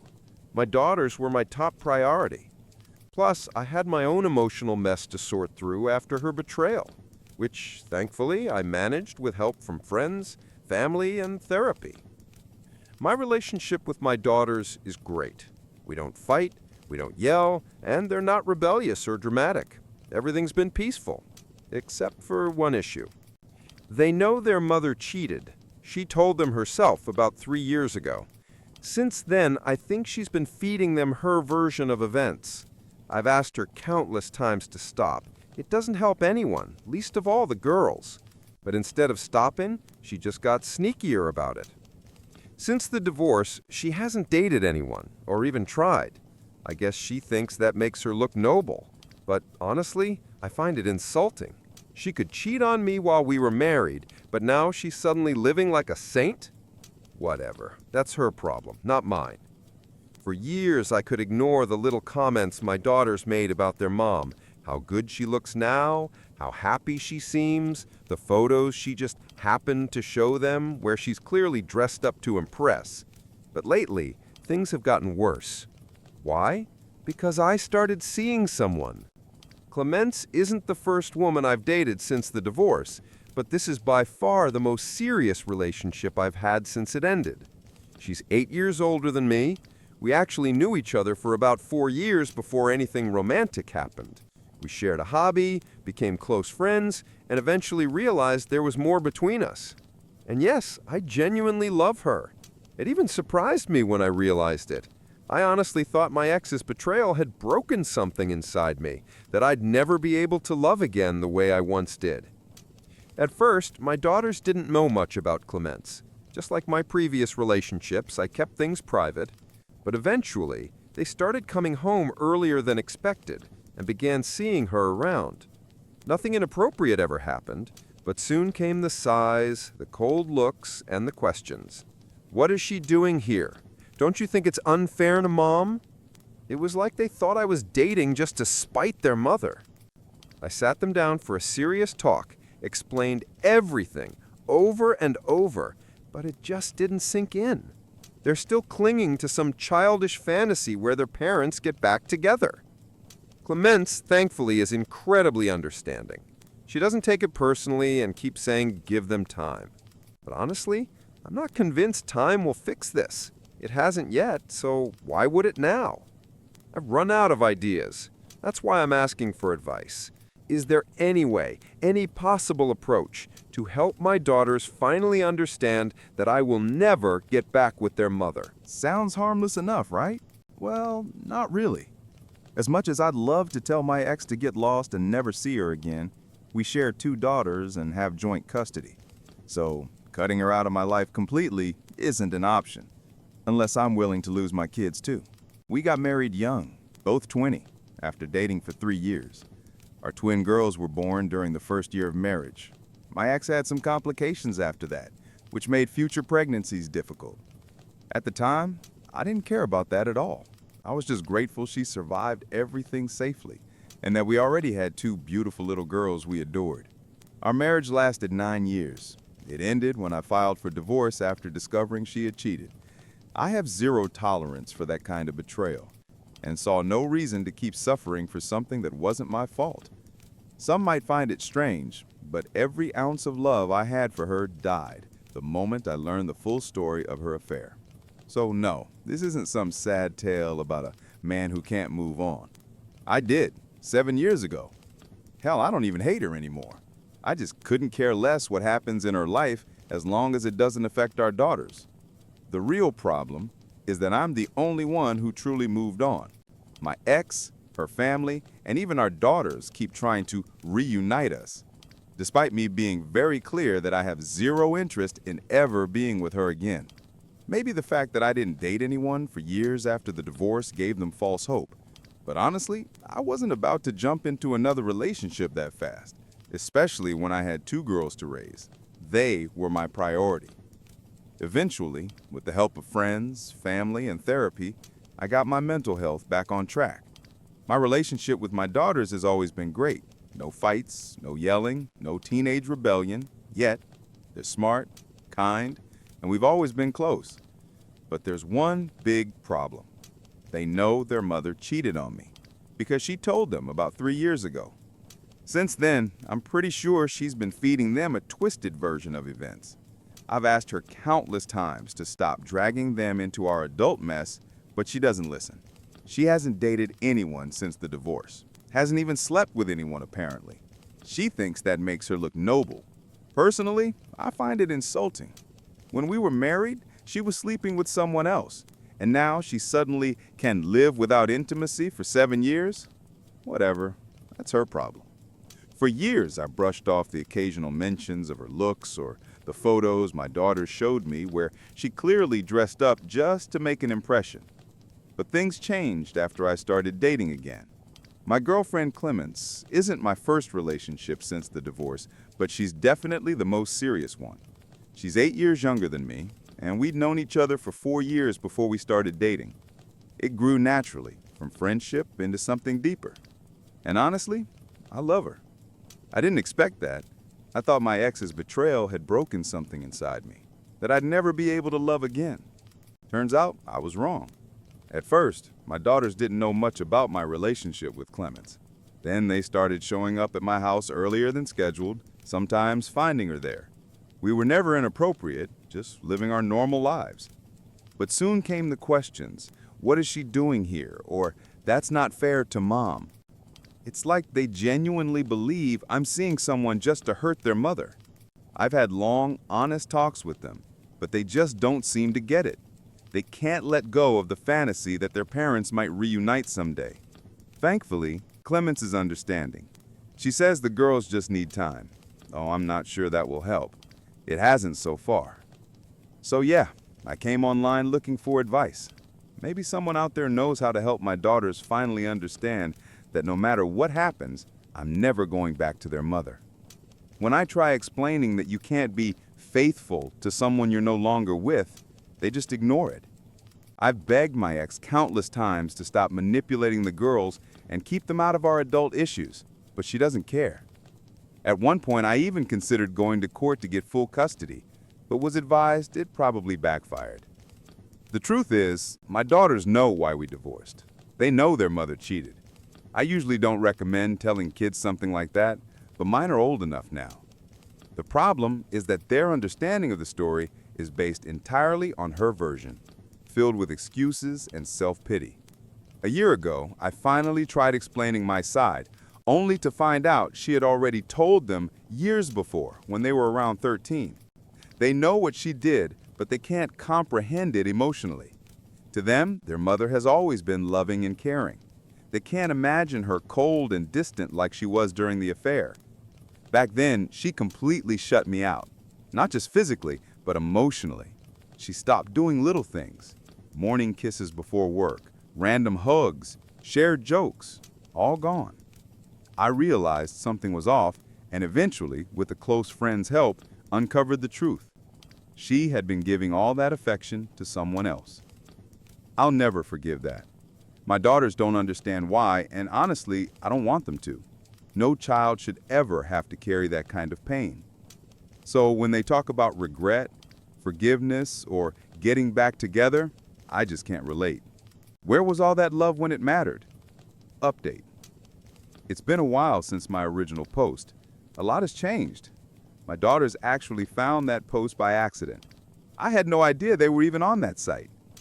One day, I came home from work and found them both in tears.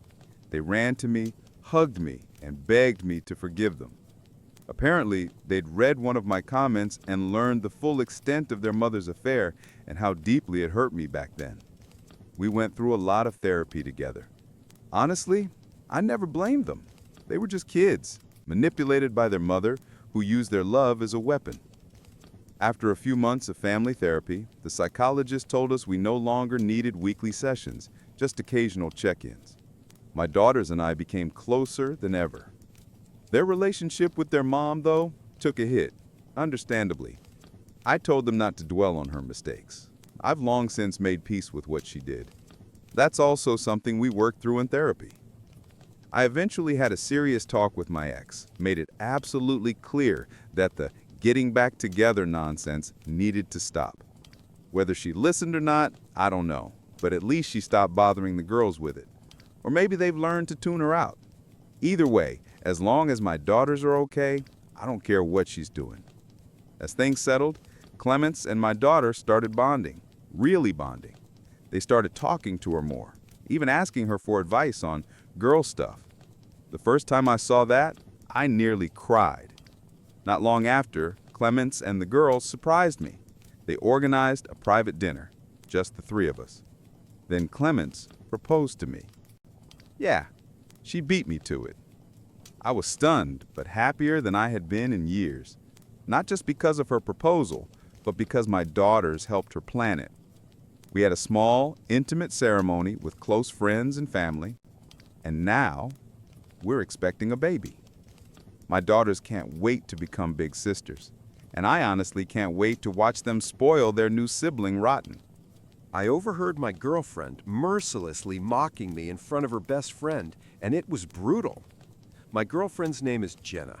She's 28, and we've been together for just over 2 years. I'm 33, a veterinarian, and we first met at my clinic. She had just moved to the city and brought her dog in for an ear infection. We started talking, and what was supposed to be a 15-minute appointment turned into an hour-long conversation. I had never been so captivated by a woman before. I used to live a typical bachelor lifestyle, thinking I'd probably stay single forever. My life, full of fleeting, casual encounters, was becoming increasingly dull and empty. Jenna is charismatic, with a large circle of friends, and her best friend is a guy named Dylan, whom she's known for years. I trust Jenna, but I'd be lying if I said their friendship didn't bother me. I'm not angry with her over it, and she assured me they've been lifelong friends with no romantic involvement. I'm confident enough in myself to accept their friendship, and even tried to get along with Dylan.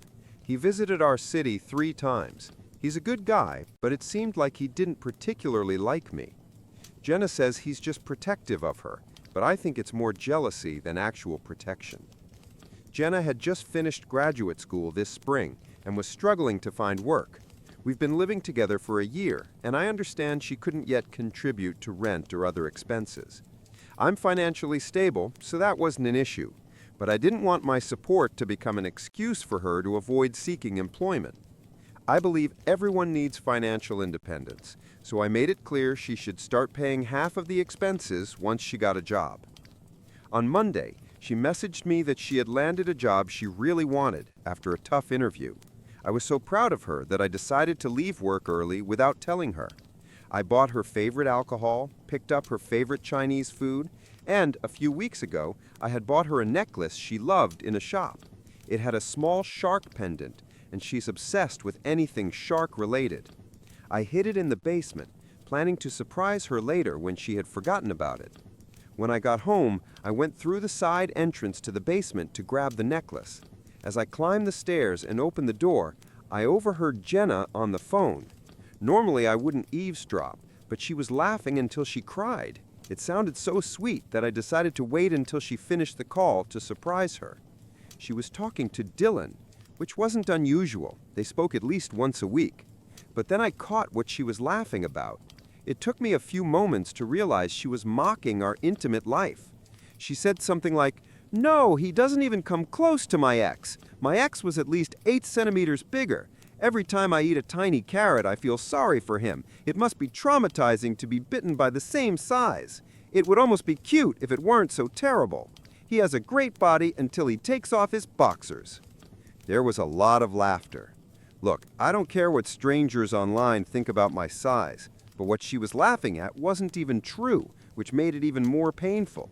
I don't know about her ex, maybe he was huge, but I'm average, plain and simple. Not exceptional, but not a joke either. I've never felt insecure about it. Hearing my girlfriend discuss me with her friend, given my existing doubts about their relationship, was beyond hurtful. She also mocked me for being handsome, but not particularly smart. I'm actually well educated, so that didn't bother me. I know I'm intelligent, good-looking, and smart, with average equipment. After hearing this, I just left. Did I throw the flowers out of my car window? Yes. Did I cry in the parking lot? Yes. I think she either heard the basement door close or saw me drive off, because she quickly started texting me, asking when I'd be back. This happened on Monday, and I haven't brought it up with her since. I'm still processing it. It's painfully awkward, but damn it, I love her. I know I need to talk to her about it, but I don't know how. Any advice on how to start that conversation? I'm deeply hurt and not sure I can forgive her. I also want to add that I'm definitely planning to break up with Jenna. Today, I met 3 friends for a beer and told them what happened. Their advice matched yours. Break up and do it fast. I called my mom and told her everything too. Yes, I told her everything, even though it was embarrassing. We've always been very close, and I wanted to explain everything to her. I had never seen her so angry before. She knew that I had bought a ring for Jenna. I'll post an update once everything is settled, probably tomorrow. Emotionally, I'll be pretty shaken. Once again, thank you to everyone for the comments and support messages. I never expected so many people to take my side. Update. I finally gathered the courage and ended things with Jenna Thursday evening. Honestly, those were some of the most intense few days of my life. From Jenna's perspective, things got pretty messy. Apologies for the long post, but a lot happened. Following advice from friends, my mom, my brother, and many of you, I decided to talk to her in a public place. My reasoning was simple. Someone capable of such cruelty and dishonesty could easily twist the story, claiming I was abusive or any other nonsense. I wanted to believe she wouldn't do that, but after everything, better safe than sorry. I initially considered just packing her things and breaking up without explanation, but after 2 years together, I felt it was better to talk things through calmly and listen to her side, if she had one, even if it wouldn't change my decision to end things. I took her to a wine bar downtown that has small private booths with curtains. Since Monday, Jenna had been acting like an angel, which could mean three things. She felt guilty for her cruel behavior, she thought I might overhear her, or she simply noticed my distance and didn't understand why. She dressed up nicely, and I have to admit, she looked incredible despite everything. Jenna was also very affectionate and kept dropping suggestive comments about what she wanted to do with me later, usually my cute little baby carrot. Normally I'd laugh and enjoy it, but given the circumstances, it was hard to hear and stay composed. I had rehearsed what I wanted to say many times, so once we sat down and our wine arrived, I started talking. I don't remember every word because adrenaline was off the charts. I began by telling her how deeply I loved her, how she was the only woman with whom I felt such a profound connection, someone I fully opened up to and trusted. I told her she was the only one I had considered marrying, and the reason I went shopping for a ring. I didn't mention that I had already bought it, or that I had imagined us having children in the coming years. She kept interrupting with phrases like, "Oh, how sweet," or telling me how much she loved me. Then I looked her straight in the eyes and asked her bluntly, if she loved me so much, why did she mock me so terribly in front of Dylan? Her expression gave me a certain satisfaction. As expected, Jenna initially denied everything and pretended not to understand what I meant. She claimed Dylan knew how much she loved me and she never made fun of me in their conversations. I simply looked at her and said something like, "Come on, Jenna." Even after I explained that I came home early Monday and overheard everything, she continued to deny it. Her calmness was irritating. I told her we both knew she was lying, and what she said was inexcusable. I couldn't understand why she would say such things, especially since she lied just to laugh at me. She kept pretending I was imagining it. She insisted she loved me so much, was never dissatisfied with our intimate life, and would never complain about my size. She claimed she loved me for my intelligence and caring nature. Had I not heard it myself, I might have believed her. She deserves an Oscar for that performance. Some commenters asked if I was sure she was talking about me when discussing her ex and his crackling. She did mention my name, comparing me to him. I am completely sure she was referring to me and lying straight to my face. I told her I would drive her home so she could gather essential items from the house. My brother and his wife were there too. I wanted witnesses to confirm I let her collect her things without being aggressive. I said I'd pack the rest and leave it outside for her to take at her convenience. Jenna was shocked that I was actually ending things. She begged me to reconsider, but my decision was final. It was hard to hold back tears as she expressed how much she wanted to be with me forever and that she had planned to be the mother of my children. She kept asking what she should do now and where she would sleep. I told her that was no longer my problem and that she had plenty of friends she could stay with until she found a place of her own. She only needed to take her clothes, toiletries, and a few personal items. Almost all furniture and decor in the house, which she had redone, had been paid for by me. And then the tears began. Jenna started crying, saying she couldn't understand how I could treat her this way. She repeated over and over that she always thought I was a good guy. I told her I am a good guy. That's exactly why I didn't throw her things on the lawn, change the locks, or leave without explanation. And then somehow she managed to twist the knife even deeper. She admitted she didn't know why she had said all those things to Dylan. Maybe it was because with him, she could laugh at things that would otherwise make her cry. Apparently, this included my penis.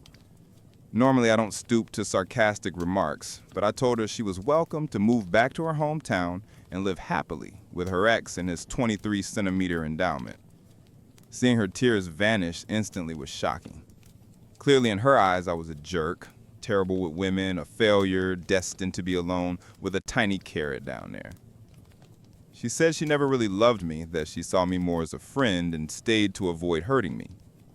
Makes sense, I guess.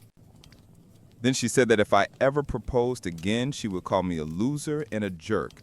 And just in case I didn't understand, she repeated her little carrot comparison.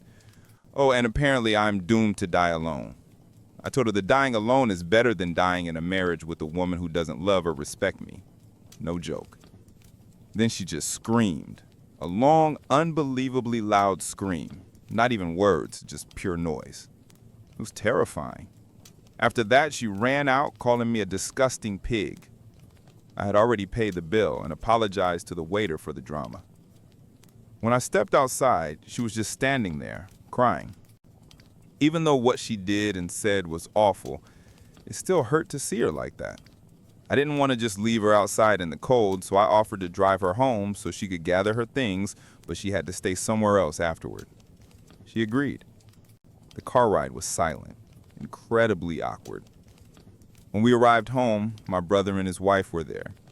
His wife stayed inside while Jenna collected her belongings, and my brother waited with me outside. The process went relatively smoothly.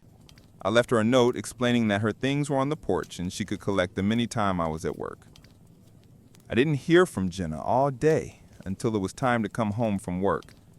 She sent a vicious message wishing me every misfortune imaginable. I didn't respond. When I got home, I found my house in complete chaos. I have no idea if she made a copy of the key or somehow knew how to pick locks, but she got inside and destroyed everything. Breakable items were smashed, furniture ripped apart, and the kitchen was ruined. The only good thing she did was lock my 2 dogs in a room, probably to keep them safe from broken glass or spilled food. I have 2 cars, one for daily use and an SUV for work, which I use for house calls or transporting large or exotic animals. Among all this chaos, I remembered that I had given her the keys to the SUV in case of emergencies. She destroyed that too. Inside, flour was scattered and tomato sauce was spilled everywhere. It's just stuff, I know, but the most shocking part was that she could act so childish and destructive after everything we'd shared. Just the weekend before, we'd gone to a show, hung out with friends, played Monopoly, made up our own drinking game, watched Netflix, and even had sex multiple times. And now, my home and car were ruined, and I was left in turmoil. In a fit of anger, I immediately ordered 22-kilogram bags of mini carrots delivered to Jenna at her friend's address. 40 kilograms of tiny carrots, within an hour. That evening, I got plenty of angry and insulting messages from her. Yes, it was petty, but I don't regret it. Aside from the wasted food, hopefully she donates or cooks with them. I blocked Jenna. She's truly cruel, and I know I deserve better. Since Monday, I've reflected a lot on myself as a partner and tried to understand what might have caused her to build up resentment or dissatisfaction toward me. To be completely honest, I work hard, I make time for everyone I love, and I try not to bring stress home. Some days at work are just brutal, and today was one of them. I'll admit it. Jen and I had argued about this before, and I genuinely tried to organize my schedule so I could come home at a reasonable hour and leave the stress of work behind. But anyone who's a vet or knows someone in the field understands that we're always on call for emergencies. Sometimes we have patients that need constant monitoring or overnight care. Taking a day off is possible, but it's complicated. I have an incredible team that can handle most situations, yet even on days off or during vacations, I still get calls or messages. I'm sure there were moments when Jenna felt second to my work, and honestly, I know there were. She told me that herself. I tried to adjust, but there's only so much one can do. As far as I remember, I was never intentionally mean or rude to Jenna. Sure, there were bad days when I was irritated or distant, and we had arguments and disagreements, but nothing toxic or abusive. I really believed we had a strong relationship and that we were both happy. I was happy.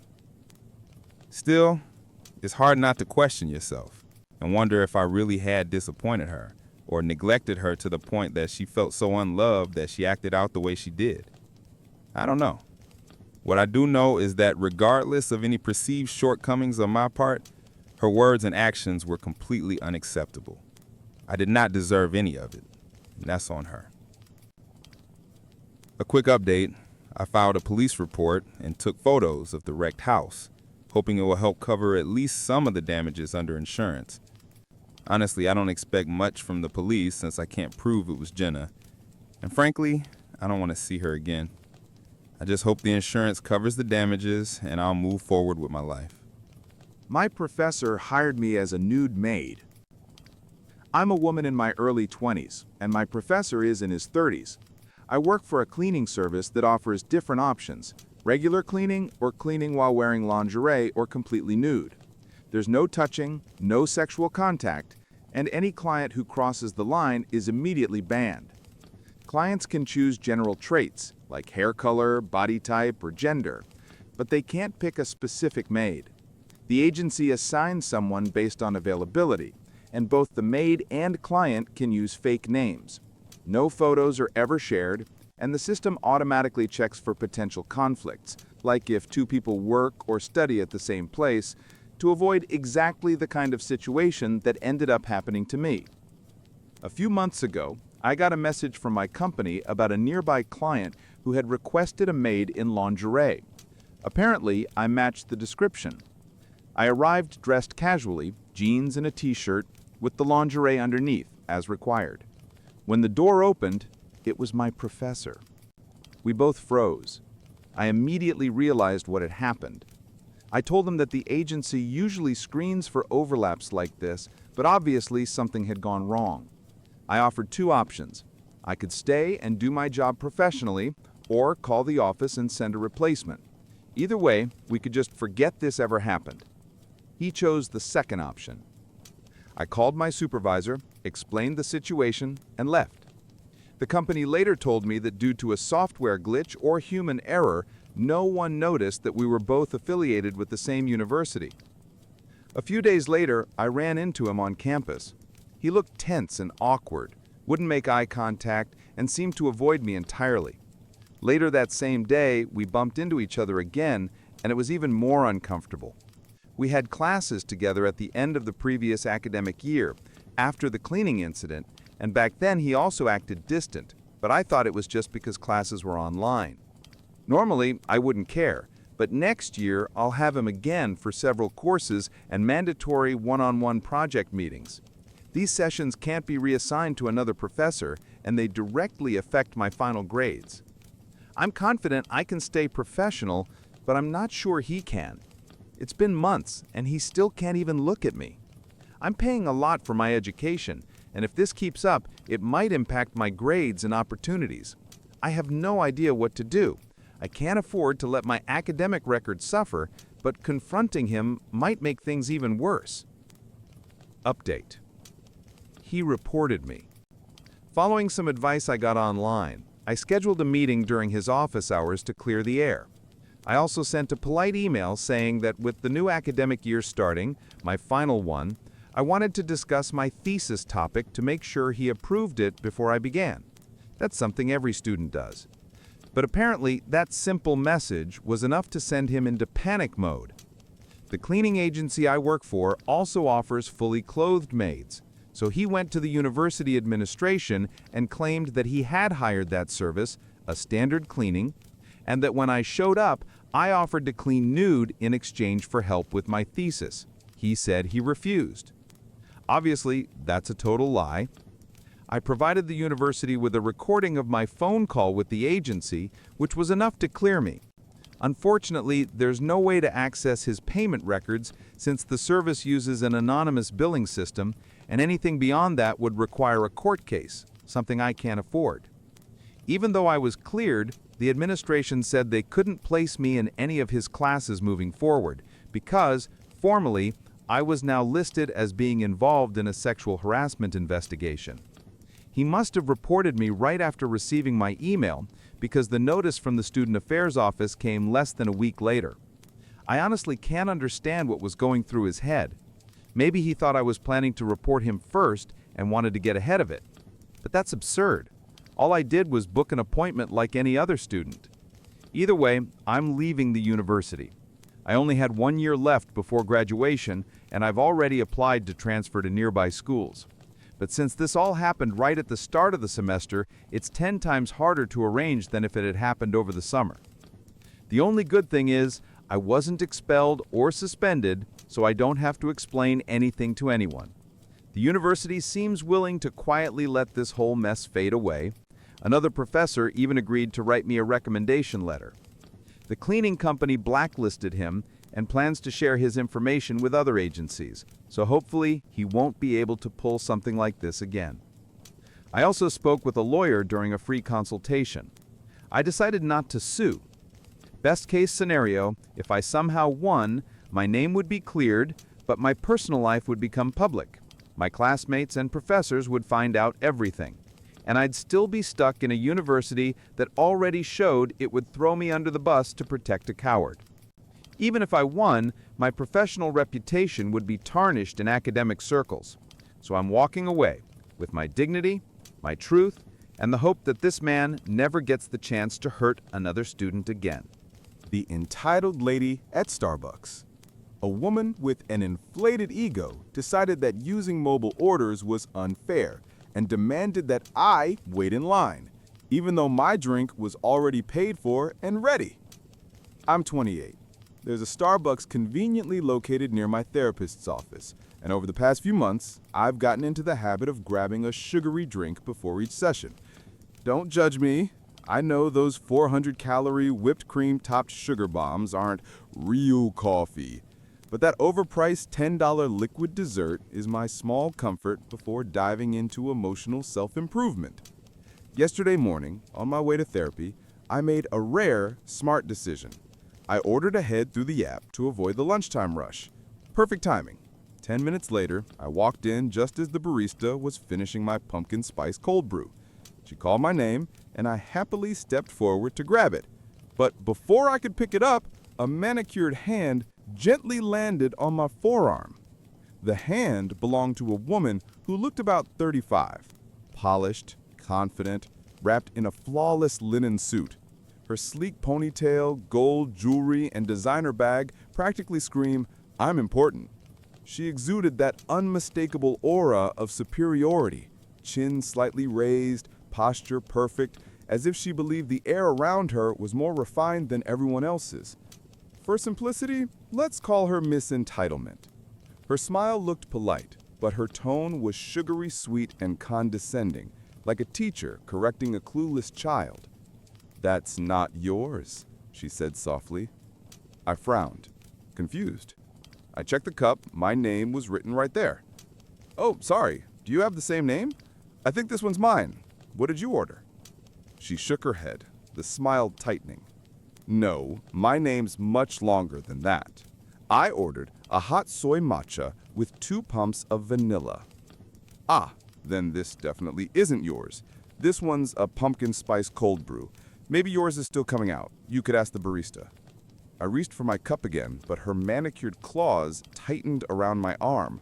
Her mask slipped, and that fake smile cracked. "You didn't say it was mine," she snapped. "I said it's not yours. I saw you walk in and grab the first drink you saw. You can't do that. You need to wait in line like everyone else." It finally clicked. "Oh, I ordered through the app. It's prepaid and ready for pickup. See?" I pulled up my confirmation email on my phone and showed her. "Order placed 12 minutes ago, paid in full." She barely glanced at it before smacking my hand away, hard enough to leave a red mark. "You can't just walk in and take it," she hissed. "I don't care if it's your drink. It's not fair to everyone else who's waiting." I stood there, stunned. Did this stranger seriously just hit me over a Starbucks order? Around us, maybe 8 people were waiting for their drinks, with another dozen still in line. She honestly thought I should wait behind all of them just to satisfy her warped sense of fairness? I locked eyes with the barista, who looked exhausted, the kind of weary look only years of customer service trauma can create. She sighed and approached us cautiously. "Hi, is there a problem here?" Before I could answer, Miss Entitlement jumped in. "Yes, this girl just walked in, grabbed a random drink, and won't wait her turn. Tell her to get back in line." I held up my phone. "That's not true. This is my drink. I ordered it through the app. Here's the confirmation, and the name matches the cup. Look." The barista double-checked my phone, glanced at the label, and nodded. "Yes, ma'am, this order is hers. She paid in advance." The entitled woman's jaw tightened. "I don't care if she paid. I've been waiting here like everyone else. She doesn't get special treatment." The barista's tone stayed calm, but firm. Her order came through the mobile system earlier, so it was prepared in order of receipt. You're welcome to use the app next time to skip the line. But you can't stop other customers from collecting their drinks or use physical force. Please step aside or I'll have to ask you to leave. Miss Entitlement's face flushed crimson. No, I want my drink and she can wait like everyone else. Make my matcha first. I don't care if hers is done. I sighed. I'm actually running late for an appointment, so can I just take my drink and go? Also, she hit me. There's a red mark on my arm. Maybe call security? The barista nodded. Yeah, I think that's best. Up until that moment, Miss Entitlement hadn't raised her voice. She'd been calmly dripping venom with that infuriatingly patronizing tone, like she thought we'd all eventually come to our senses and realize she was right. But when the barista finally handed me my drink, her composure shattered.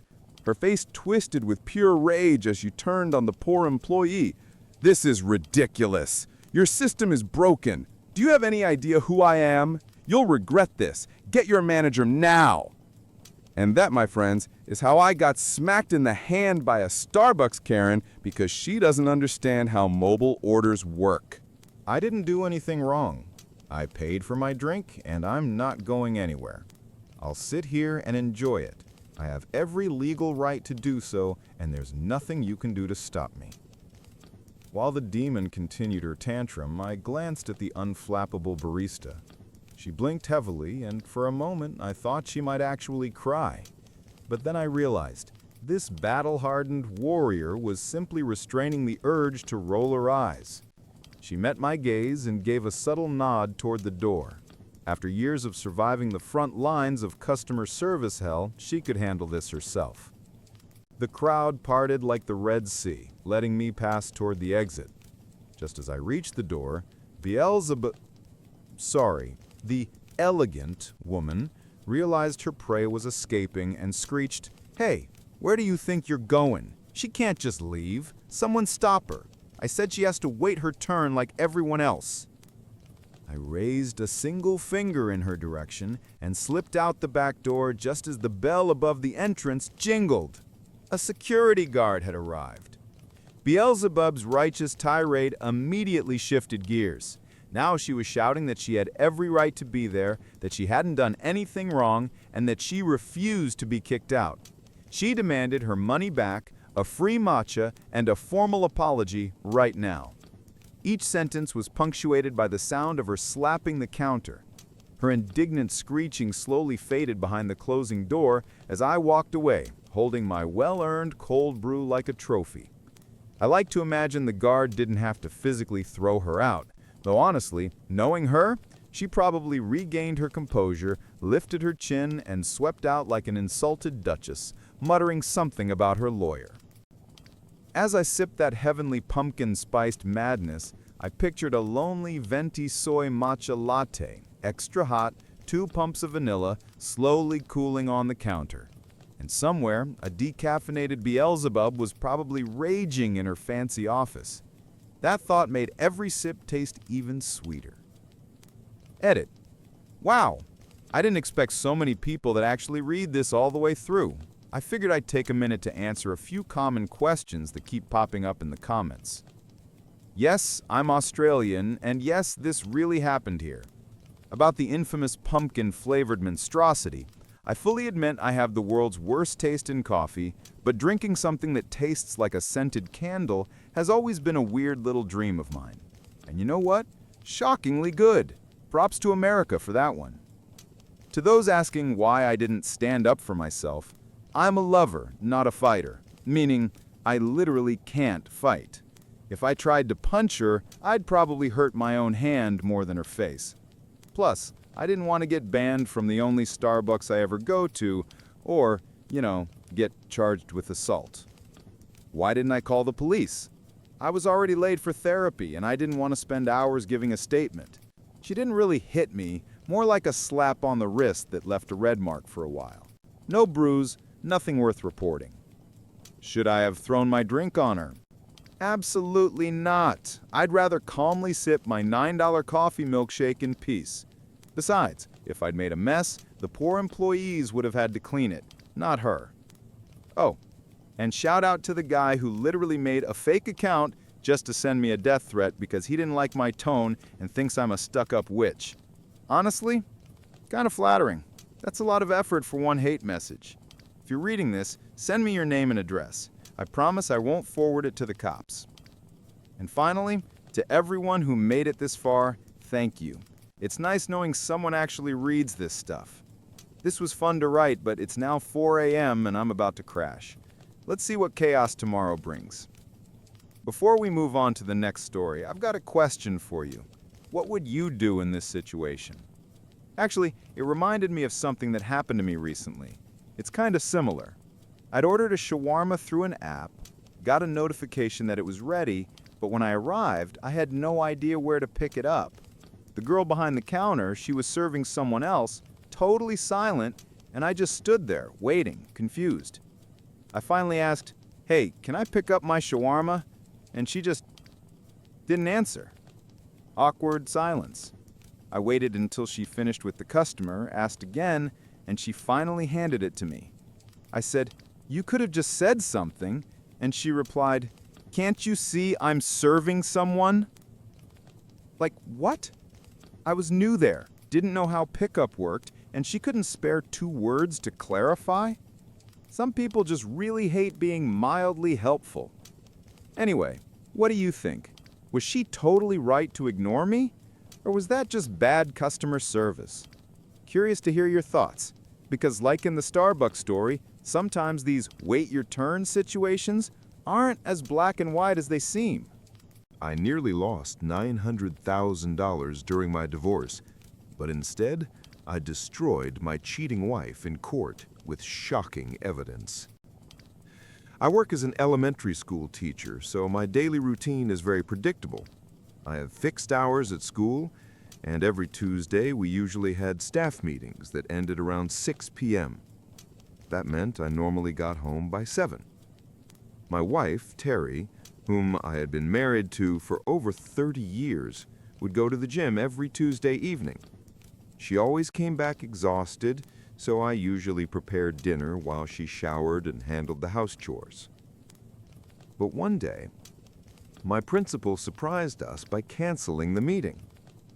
It was only 3:30 p.m., and I thought it would be a great idea to head home early, cook dinner, and maybe catch up on some household tasks. Lately, I'd noticed Terry becoming more distant, and I hoped a candle at dinner might help rekindle some spark between us. Our marriage had been strained by financial troubles, and I could feel her pulling away more and more. She wanted to control everything, and if things didn't go her way, she would become stubborn and irritable. I always thought of myself as patient, but it was starting to wear me down. When I got home, I noticed her car in the garage. That was strange, because she usually took the bus to the gym. I slipped in quietly through the back door. The first thing I saw was her purse sitting on the kitchen counter. Terry was always meticulous about where she placed her things, so this was odd. Then I noticed her workout clothes and a large towel on the floor. Just as confusion set in, I heard noises coming from upstairs. My first thought was that she might not be feeling well, so I cautiously started up the stairs. That's when I stumbled over a pair of men's shoes. Scattered on the steps were pants, a shirt, socks, and worst of all, Terry's lingerie, the kind she only wore for anniversaries or special nights. My blood ran cold. I froze on the stairs, heart pounding, stomach turning. For a moment, I thought I might faint. I sat down, trembling. Then anger began to boil inside me, an emotion I rarely allowed to take control. Years of teaching had given me patience, but this was beyond anything I could manage. I moved quietly toward the bedroom. To reach it, you had to pass through the walk-in closet. The door was cracked open just enough for me to see inside. And there it was, my wife, my partner of 3 decades, the mother of our children, betraying me in our own bed. I pulled out my phone and hit record. I knew I would need proof, not just for myself, but for the storm that was about to follow. Watching it unfold before my eyes was like living through a nightmare I couldn't wake up from. Terry, the woman who claimed to love me, who volunteered at charities, who acted like the perfect wife, was now just another liar. I couldn't watch anymore. I stopped recording, slipped out of the house, and just walked aimlessly. Eventually, I ended up in a park miles away. I sat on a bench, splashed some water on my face, and played the video back. The sound was low, so nearby kids wouldn't hear, but on that screen was the collapse of my marriage, my family, my entire life. And there in the park, I broke down and cried. By the time I got back home, it was around 7 p.m., my usual return time on meeting days. Terry greeted me at the back door with fake concern. "Do you want me to get you something to drink?" Her eyes were full of feigned worry, but I couldn't bring myself to tell her the truth. My voice shook as I muttered, "Not really. I think it's just my stomach. I'm going to take a shower and sleep it off." "All right, but take a bucket in case you throw up. I don't want to ruin the clean sheets," she said casually. That almost broke me. Those clean sheets had already been ruined, stained by betrayal. I replied more firmly, "I'll sleep in the guest room tonight." And that's exactly what I did. For the next few days, I pretended to be unwell. She went on with life as if nothing had happened, while I carried the weight of the recording in my pocket. The evidence that my marriage was nothing but ashes. When Monday came, I finally decided what to do next. I needed answers. Was this just a one-time betrayal, or had it been going on for a while? The next morning, I told the principal that I had to undergo an unexpected medical procedure and wouldn't be able to teach for a few days. A substitute was arranged, which gave me the freedom I needed. On Tuesday, I left home as usual, but parked several streets away, then walked back quietly, cutting through neighbors' yards. I knew all the back routes and moved carefully so no one would notice me. I slipped into our detached garage and changed into casual clothes and soft shoes to keep silent. Then came the waiting. I remembered that the last time I'd come home early, there hadn't been any strange cars parked outside. That meant her lover probably came on foot. I crouched behind the hedge and bushes near our front entrance, hidden but with a clear view of the door. Terry carried on her morning as if everything was normal. Washing dishes, starting the dishwasher, vacuuming, dusting. Around 11:30, she went upstairs. I heard the shower running, followed by the toilet flushing. After about 45 minutes, she came back down and left the front door slightly open, an unspoken invitation for her guest. It didn't take long. Around 12:30, he showed up. I didn't know who he was at first, but I managed to capture about 10 seconds of video on my phone. It showed his side profile and almost a clear shot of his face. He didn't hesitate, he just walked straight into my house. The first words I heard froze me in place. "I hope you're wearing that workout outfit again." "Of course," Terry replied with a giggle. "You always loved when I put it on. Sometimes I think that's what hooked you in the first place." That was all I needed. Their comfort with each other screamed of a long-term affair. They headed upstairs without a care in the world. I returned to the garage, my heart pounding out of my chest. My head was spinning with questions. Who was this man? How long had this been going on? And why hadn't she ever talked to me about anything? What terrified me more was the thought of my health. They hadn't used protection, at least not that I could see. The idea that she might have put me at risk made my stomach churn. I thought back to her years at the gym, the social circle of married women she had joined, and the charity events. Maybe the gym held the answers. Update 1. Being a teacher came with one big advantage. I had access to printers and other resources. I decided to start by printing still frames from the video I'd taken. Identifying him was now my top priority. On Thursday, when Terry was supposed to go to the gym again, I suggested going with her. I claimed I was thinking about getting a membership myself, especially since school was on break. She immediately grew uncomfortable and tried to talk me out of it.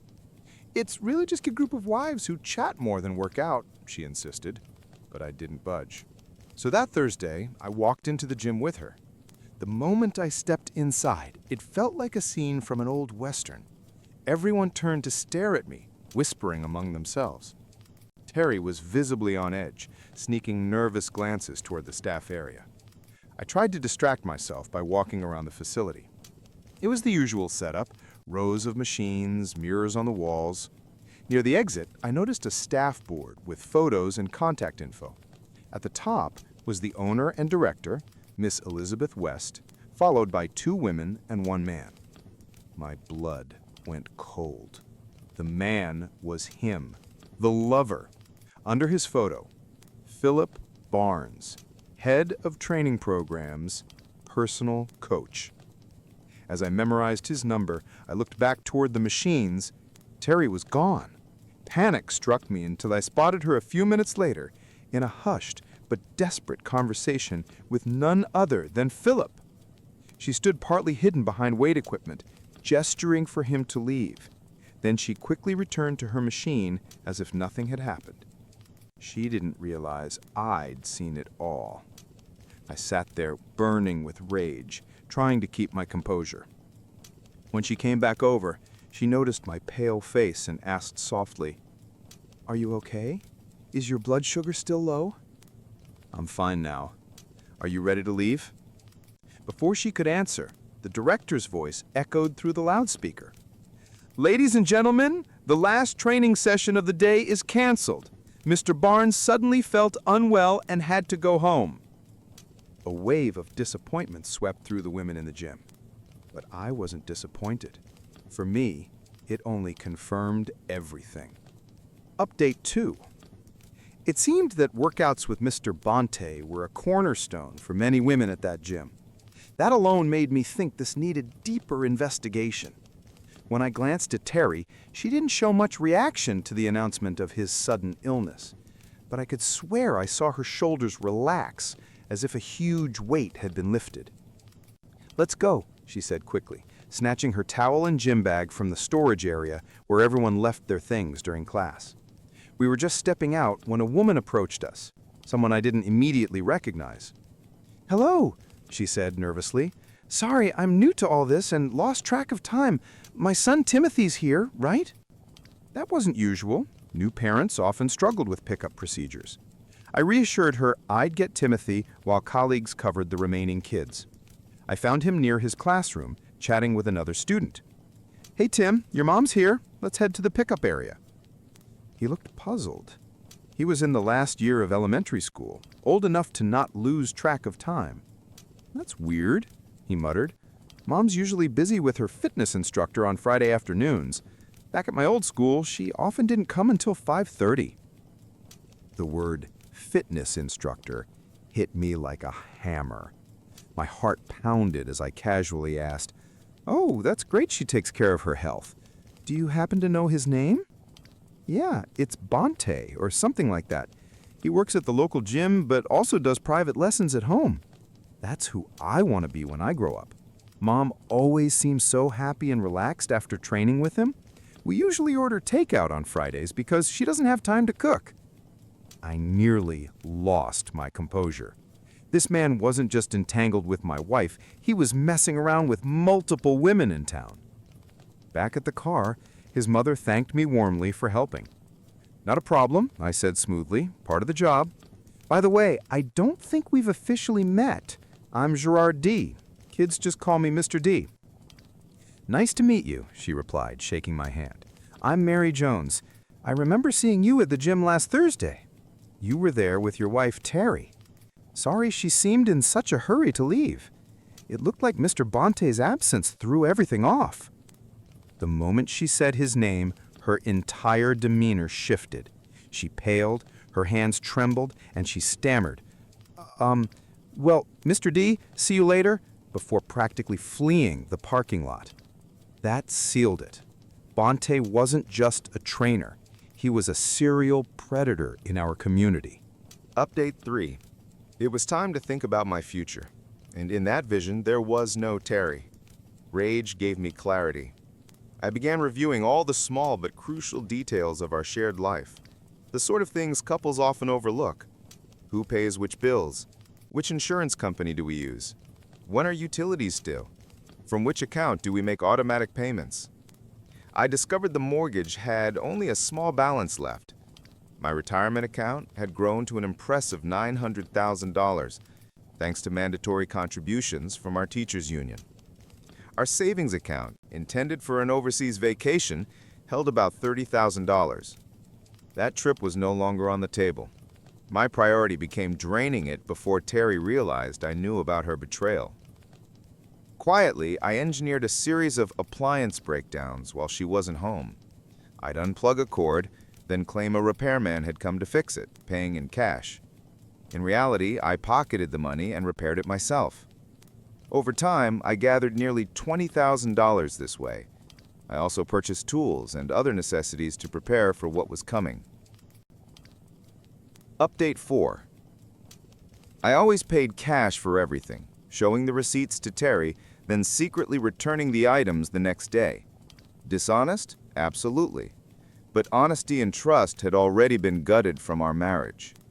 Because of her actions, I was becoming a man I never thought I could be, a liar.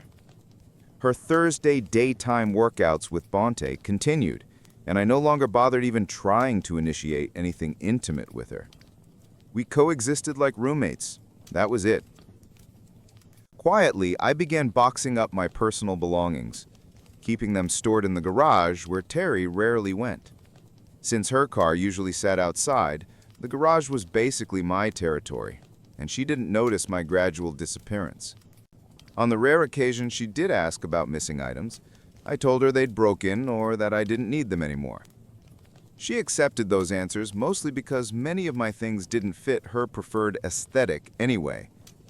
When most of my possessions were gone and the house looked practically unchanged, I realized how much I'd already surrendered to Terry's control over the years. I withdrew what I could from my retirement account and bought a small house on the edge of town.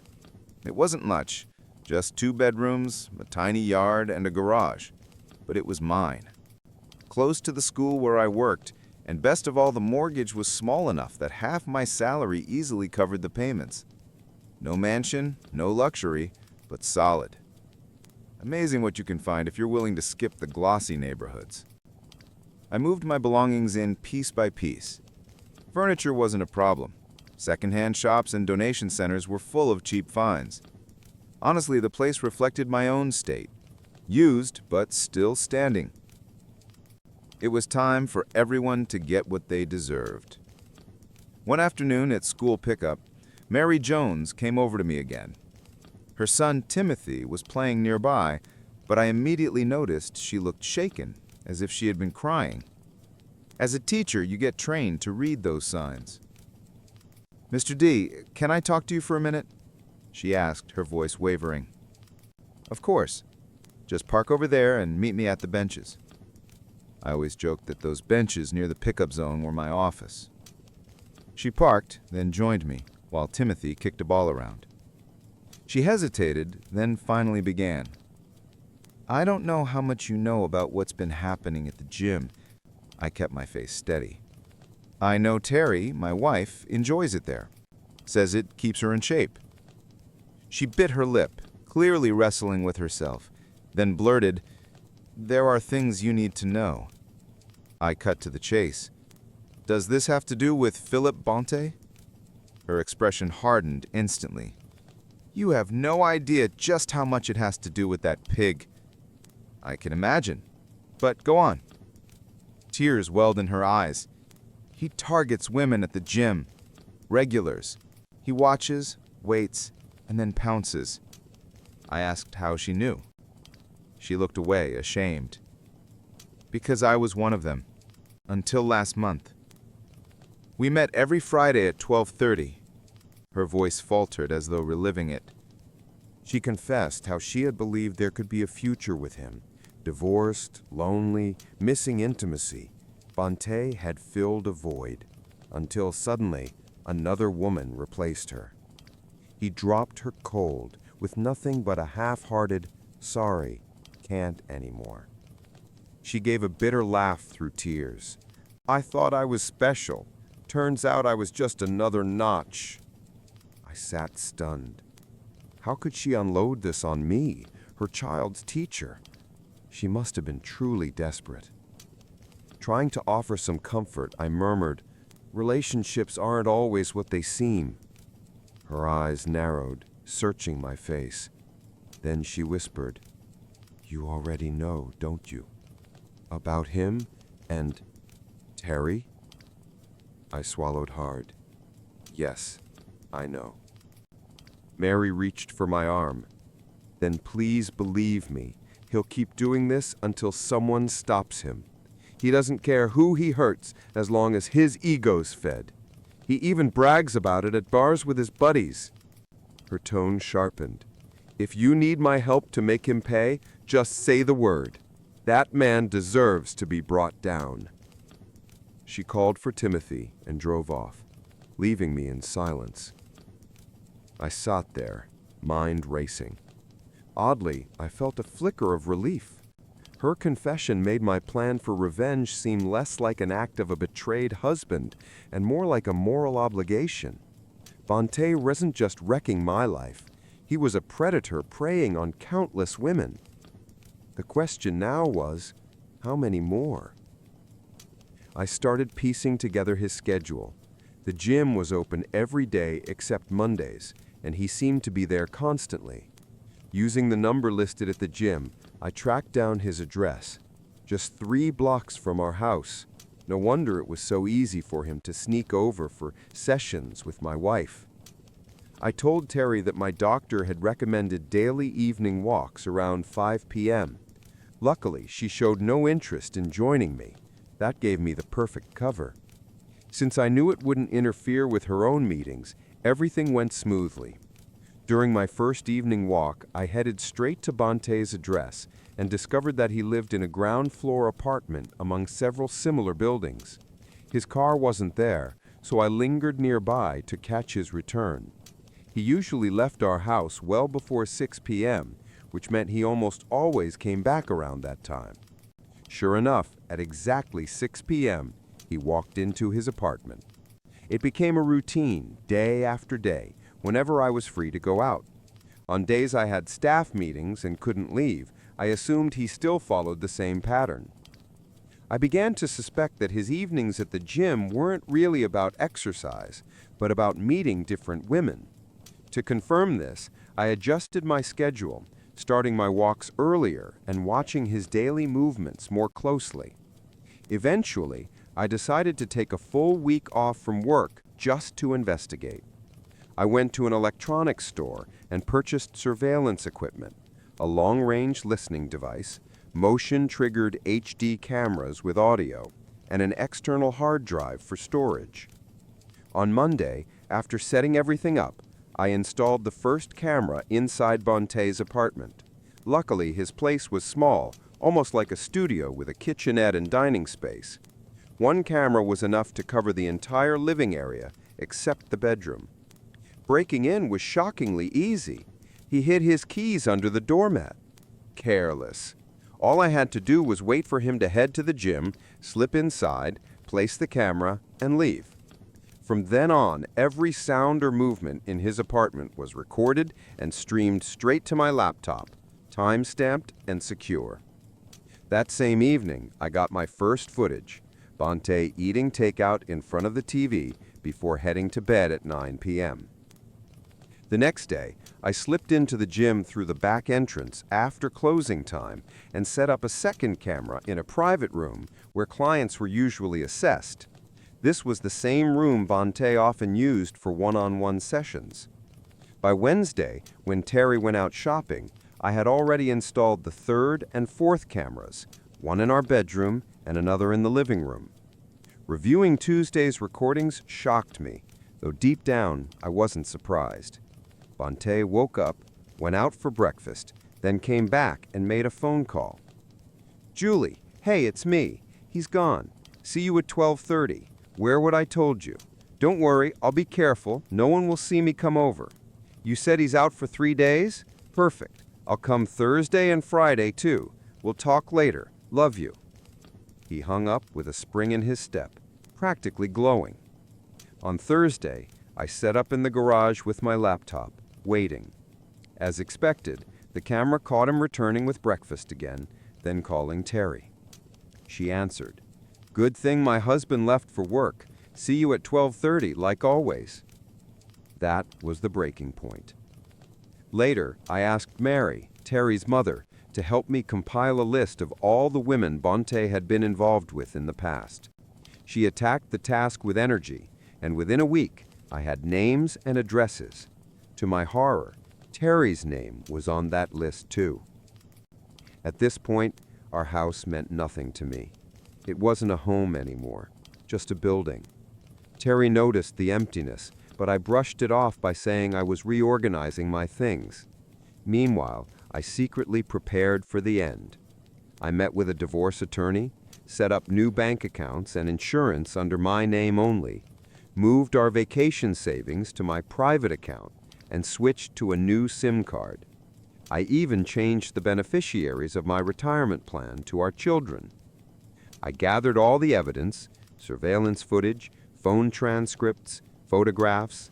I placed it all in folders, along with the names and contact details of the women Bonte had been with. I even included the address of a local clinic for STD testing, since most of his affairs were unprotected. On our kitchen table, I left divorce papers, DVDs of their encounters, printed stills, and my wedding ring, cut in half and smeared with grime. Beside it was a note. "Terry, this ruined ring is what's left of our marriage. Do not contact me. If you must, do it through the attorney listed in the documents. I've requested a restraining order at the school, so do not come there. Any disturbance will result in immediate police intervention. Our children know the truth, so don't expect to rewrite the story." Then I left. In the weeks that followed, everything fell apart for them. Word of the scandal spread quickly. The gym owner was forced to shut down and leave town. Bonte was later found beaten in an alley downtown. Divorce filings surged in our area, and several houses went up for sale.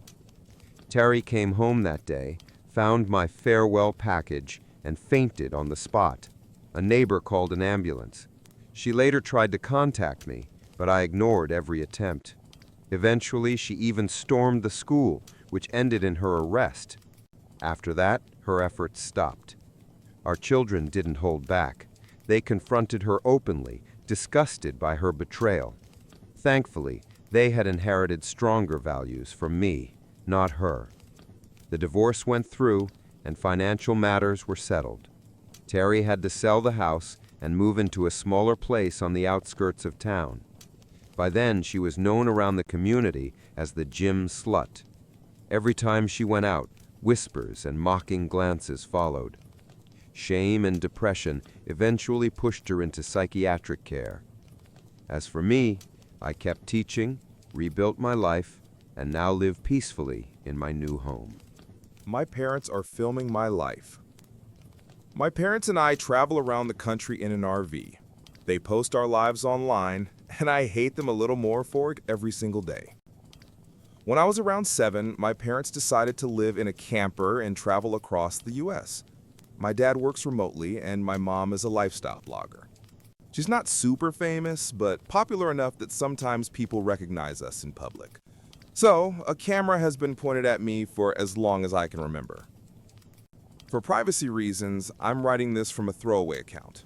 I've already had more unwanted attention than most people see in a lifetime, and I'm exhausted from it. I sleep on a tiny bunk bed I outgrew years ago. The top bunk is the only place where I can keep my personal things. I don't even have a room, just a curtain. And honestly, thank God I'm an only child, or I'd have to share even that little bit of space.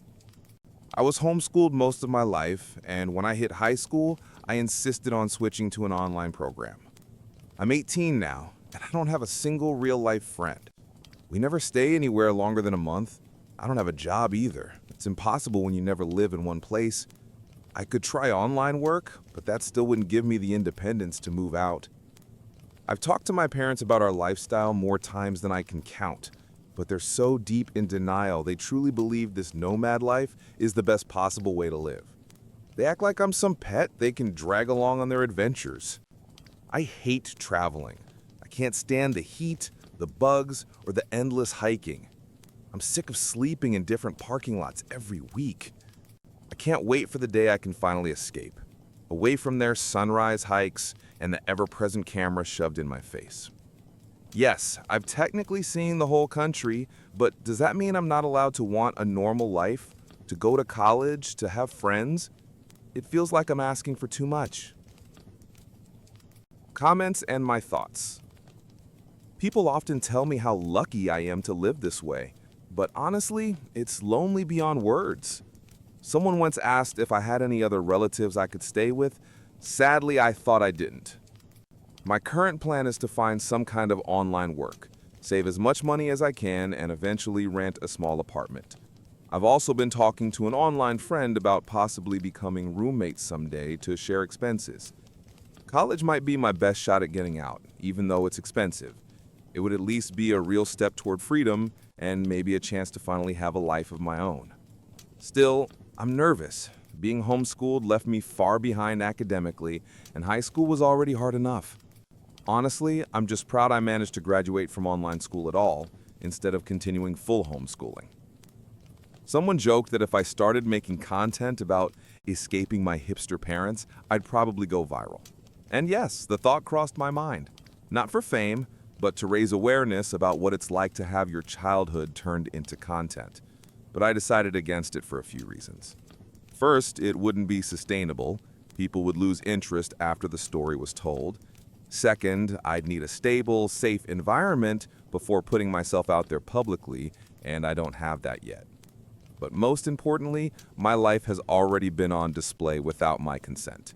The only thing that's ever been truly mine is my privacy, and I don't want to give that up too. First update. Hi again. About a week ago, I posted about my awful experience living in an RV with my parents for nearly 10 years. It hasn't been long since then, but so much has changed. After the post blew up, I received hundreds of messages, people offering advice, sharing resources, and some even offering help in person, a few of which were questionable, to be honest. But most were kind, genuine people who just wanted to help, and I truly appreciate it. To be honest, it was overwhelming and I couldn't respond to everyone. But even if I didn't reply, I read everything. One question that kept coming up was, do you have any relatives you could stay with? I used to think the answer was no. My dad's side is non-existent, and my mom completely cut ties with her family years ago. She never talked about them. I didn't even know if they were alive. All I had was my mom's rare maiden name and her birthplace. Turns out that was enough to start with. It's ironic. I've always kind of hated the internet because I never had a choice in being online. My life was public without my consent. But for once, I'm genuinely grateful it exists. With some effort, I managed to find information about my mom's family, including my grandmother's old Facebook profile. It took a while to work up the courage, but eventually I messaged her. I told her about my mom, about myself, and about my situation. I won't share the details of why my mom cut contact with her family. That's not my story to tell. But my grandmother was shocked to learn she had a granddaughter she never knew existed. She was even more horrified to find out how I'd been raised. Through her, I discovered that I have an aunt and an uncle. My grandmother told them everything, and now I'm in touch with all three of them. They all want to help me get out, and since I'm legally an adult now, it's finally possible. I won't reveal too many details for safety reasons, but I've already arranged to move in with my aunt. She lives in a big city on the West Coast, a place full of opportunities for college and work. And yes, I'm planning to enroll in college soon, which feels surreal but exciting. My uncle has kids of his own, but my aunt lives alone and offered me her spare room for as long as I need it. She even bought my train ticket herself. I already have enough money to make it to the station. It still feels strange to say it out loud, but I'm talking to my family now. Real family. I'm still figuring out how or if I should tell my parents. My mom doesn't even know where her relatives live, so even if I said who I'm going to, she wouldn't know where that is. Some people suggested that if I decide to leave without telling them directly, I should leave a note or a short video explaining that I left willingly, just in case they make it sound like I was taken. That's probably what I'll do. Funny, isn't it? After all those years of being filmed, I might end up recording a video from myself, the only one that actually matters. As for my mom's content, I've been keeping quiet whenever the camera's on. Thankfully, neither of them has noticed anything unusual yet. Before I end this, I want to make one thing clear. Most of the people who reached out were kind and helpful, but if you tried to guess who I am, luckily commenters called them out and they deleted their posts. Some even messaged me privately trying to figure it out. I get the curiosity, I do, but I made this post anonymously for a reason. I've had enough attention to last a lifetime, and I'm done with it. So please, even if you think you figured out who I am, don't share it. Let me keep what's left of my privacy. Long story short, I finally have a plan to leave and a safe place to go. If someone had told me 2 weeks ago that not only would I have a way out, but that I'd reconnect with family I didn't even know existed, I never would have believed them. Final update. Hi everyone. I'm not planning to post another update for now, but I wanted to calm those who were worried about me. I'm doing fine. Truly, thank you all for your kindness and support. To answer some of the concerns people had, yes, I'm aware I don't really know my mom's side of the family yet, and I promise I'm being careful. I understand why my mom doesn't talk to them, and honestly, after seeing the documents and hearing their side, I believe them. They showed me actual court papers and messages that explained everything. My train isn't today or tomorrow, so before leaving, I'm still keeping in touch with them. They've been genuinely caring and trustworthy so far. My aunt, the one I'll be living with, is incredibly sweet. We already found a few shared interests, and she makes me feel welcome. Oh, and I don't think I mentioned this before. I'm applying to college. For the first time, it feels possible. Hopefully, I'll be living in a dorm, so I won't stay with my aunt for long, just until things settle down. Some people told me not to record a goodbye video for my parents, and you're right, it would only be used for their content. I was angry and hurt when I thought about doing it, but I've realized it's not worth it. Maybe one day I'll talk to them face to face, but not now. Someone gave a really smart piece of advice to contact the local police non-emergency line once I move, just to let them know where I'll be staying and ask for a welfare check after a few weeks. That's actually a brilliant idea. Thank you for that suggestion. Second update. Hi again. It's been some time, and I wanted to share how things turned out. In my previous post, I said I'd gotten in touch with my relatives on my mom's side and might have a place to go. Well, I did it. I'm safe now, away from my parents, and we no longer speak. My aunt is an absolute angel, kind, understanding, and full of warmth. My grandmother and uncle are just as amazing. When I first arrived, my aunt and grandma took me on a mini shopping trip. Clothes, room decor, everything I could possibly need. And yes, I finally have my own room. My uncle introduced me to my cousins. He has a son and a daughter about my age. We've already become good friends. We hang out, laugh, and just live like normal teens. My aunt helps me research nearby colleges, but keeps reminding me not to rush things, that I can take my time, and that her home will always be open to me. She's someone I've grown to deeply admire. The more time we spend together, the more I realize how much we have in common. I'm endlessly grateful for the love and acceptance they've shown me. For the first time in my life, I'm discovering who I really am. I changed my hair color and cut, picked out a new nickname, and that's what I go by now. My cousin helps me with makeup and shares her favorite music. She calls herself a cringe-free pop fan, but honestly, she's awesome. I even made a private Instagram, only 5 followers, and I plan to keep it that way. For once, I feel like a normal teenager. I look in the mirror and genuinely like who I see. I didn't realize how uncomfortable I'd been in my own skin before, always trying to take care of everyone else, but never myself.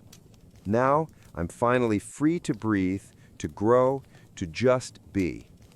I've started seeing a therapist, and she suggested writing this update as a way to close the past chapter of my life, to let go, and to move forward. This will be my last update. I want to live my life, enjoy my future, and keep my personal space. Many people asked me to share more about my childhood or everything that happened, but I'm not ready. This is my story, and I decide what to share. For the first time, I have control over who knows what about me, and I'm not giving that up. I'm truly happy now. I'm safe, I'm making plans, thinking about my future, and discovering who I am beyond the image my parents created. Thank you all for your kindness, advice, and compassion. Goodbye, and thank you for helping me get here. They want us to follow a dress code at school? Nope. I'll wear whatever I want.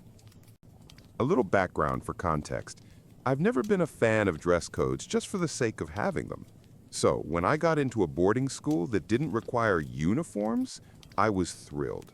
Honestly, I don't even hate dress codes in principle. My problem is always with how people interpret them. For example, if the rules say socks should be black or blue, 99.9% of people will assume it means navy blue. I'm the kind of person who'll show up in sky blue socks just to prove a point. Not to make trouble, but simply to share a sly grin with the handful of people who think, well, it does just say blue. It's my way of reminding the bureaucrats who wrote the rules that they aren't as airtight as they think. As my husband likes to say, I've always been a bit of a pain in the neck. I enjoy showing that either or isn't the only option. I've always dressed boldly, loved unusual combinations of fabrics and colors, and if someone had encouraged me to learn sewing back then, I probably would have become a fashion designer. But boarding school is hardly a place full of vibrant creativity. Despite being spirited, I was never a troublemaker. My mom used to describe me as a polite, well-behaved kid who could bend rules into a pretzel without ever technically breaking them. She had to word her rules very carefully whenever she left me home alone, but she also had to be cautious not to give me new ideas in the process. If someone presented a rule as unbreakable, I just had to test it. And if they were pushy or smug about it, I'd find the cleverest way possible to prove them wrong. My mom always believed critical thinking was the real key to success in life. She taught me that if you can analyze a problem and figure out a solution, you don't need to have all the answers memorized. You just need to know how to find them. Remember, this was a decade before Google and smartphones, so I don't fault modern parents for having a different mindset. Still, I'd raise my own kids with the same philosophy if I had them. She raised me to believe success comes to people who don't just answer apple when someone asks what that round red thing on the table is. Instead, you pick it up, study its weight and texture, notice the sheen on its wax, memorize its smell, because you never know when someone will ask you to describe the underside of an apple when there isn't one around. And when you grow up thinking that way, turning school dress codes inside out becomes kind of fun. So here's the actual story. At my boarding school, we had 2 dress codes. The first was called the class dress code, and that basically meant we were expected to look like young professionals. Pretty standard stuff, skirts below fingertip length for girls, shirts and ties for boys, and all the usual details. The second set was for downtime, called city dress. That was when we hung out in the student lounge or went off campus.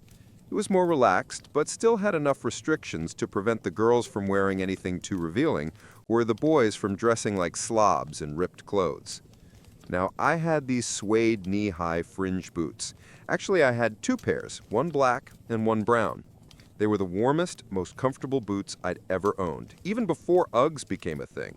My mom and I had fought over those boots for years, so it was a huge personal victory when she let me bring them to school.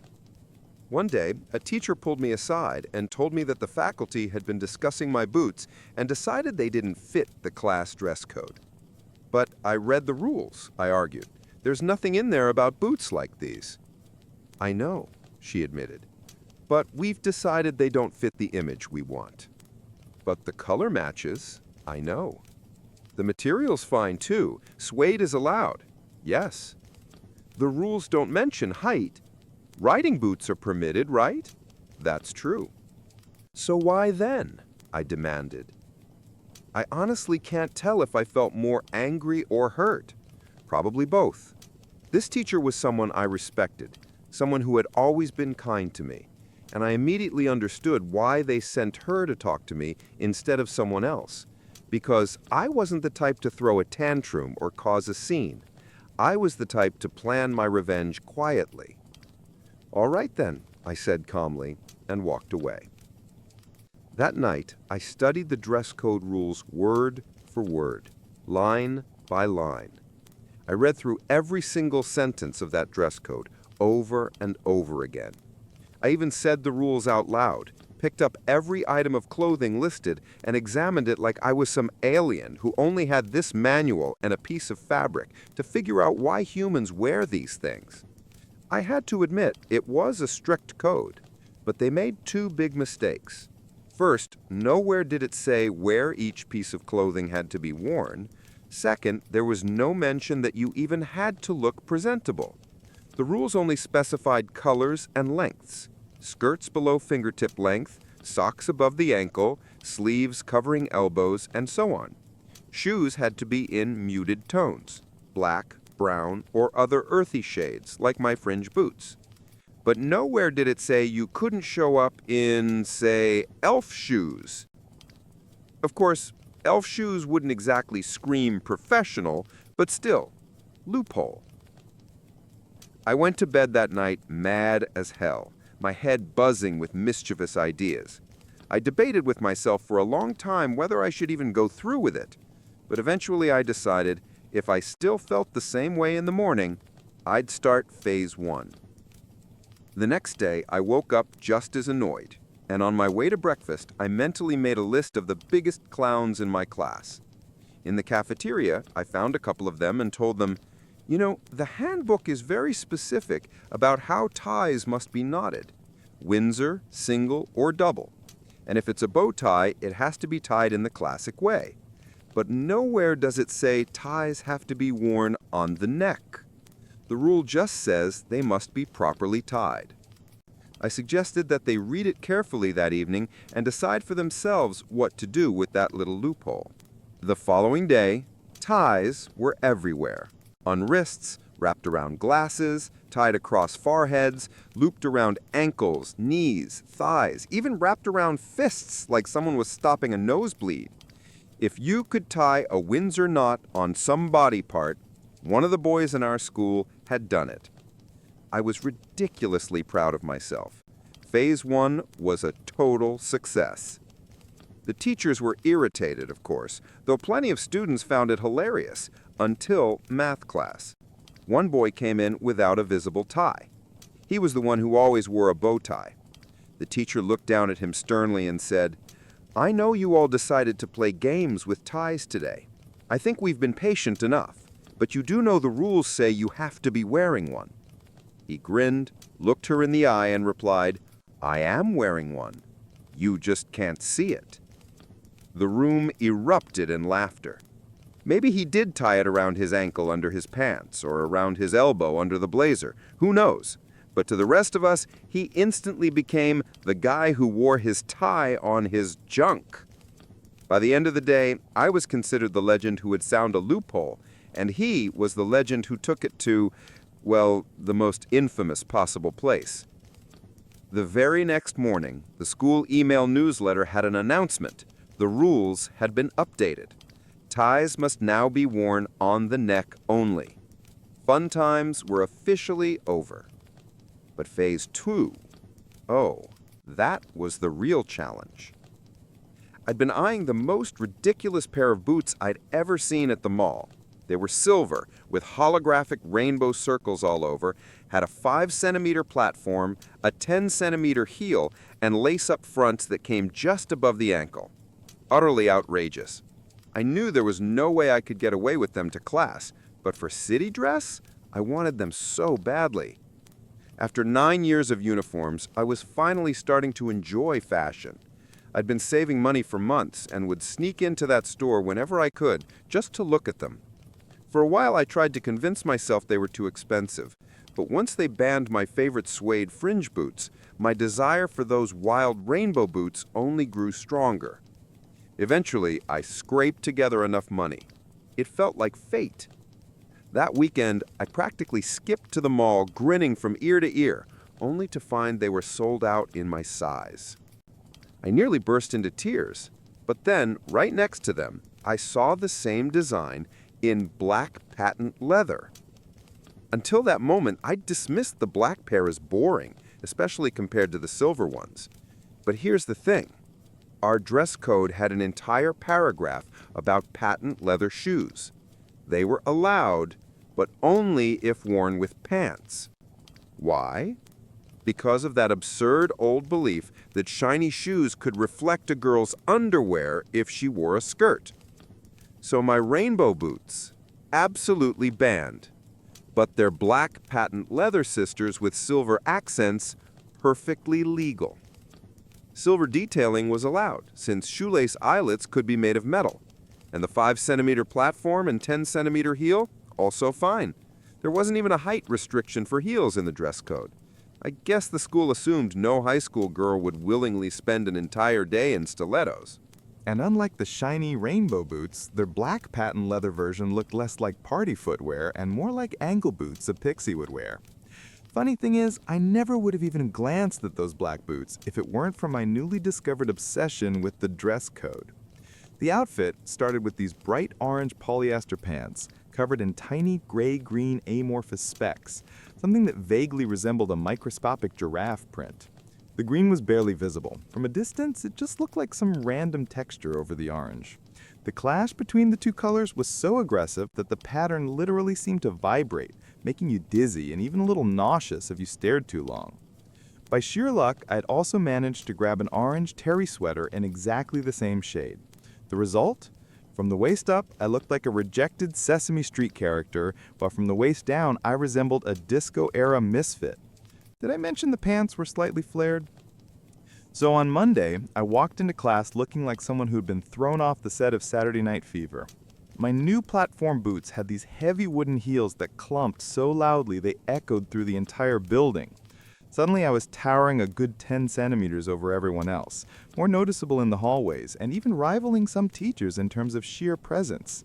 I caught a few of them throwing sideways glances at my boots, and I started keeping mental notes on which staff members apparently had it out for my suede knee-highs. It was obvious who found my appearance ridiculous. But I didn't stop there. It turned into a personal mission to curate the most hideous outfits my imagination could come up with. I didn't care how I looked anymore. I just wanted to make sure every piece still technically complied with the dress code. Even the teachers admitted my boots met the written requirements, they just didn't like them. I'd put effort into following their rules, and suddenly it wasn't good enough, simply because my choices weren't to their taste. So fine, if they didn't like my boots, I'd wear ugly boots every single day, forcing them to stare at outfits that nobody in their right mind would find appealing. And what could they do? Tell me daily that my clothes were wrong while failing to explain how? By their own admission, nothing I wore actually broke the rules, and I wasn't about to start breaking them. That's not my style. Living in a dorm had its perks. Girls shared clothes freely, so as long as you were willing to lend your stuff too, you essentially had access to 30 wardrobes, just in our block alone. My own clothes had been carefully coordinated, but once you started mixing them with other people's, the results became gloriously absurd. Like when my roommate's loud neon blouse, which she only ever wore with a black skirt, ended up paired with another girl's skirt in a clashing wild print. I wore it specifically because the colors screamed at each other. Still, not against the rules. Those scandalous slut boots? I only ever paired them with pants. I raided every thrift store, vintage shop, and secondhand place in town. And since our city had no shortage of hippies, the selection was fantastic. I put together 3-piece suits with ties that made me look so boyish that at a parent-teacher meeting, one of the teachers actually asked my mom if I was... Apparently dressing badly meant you were automatically gay.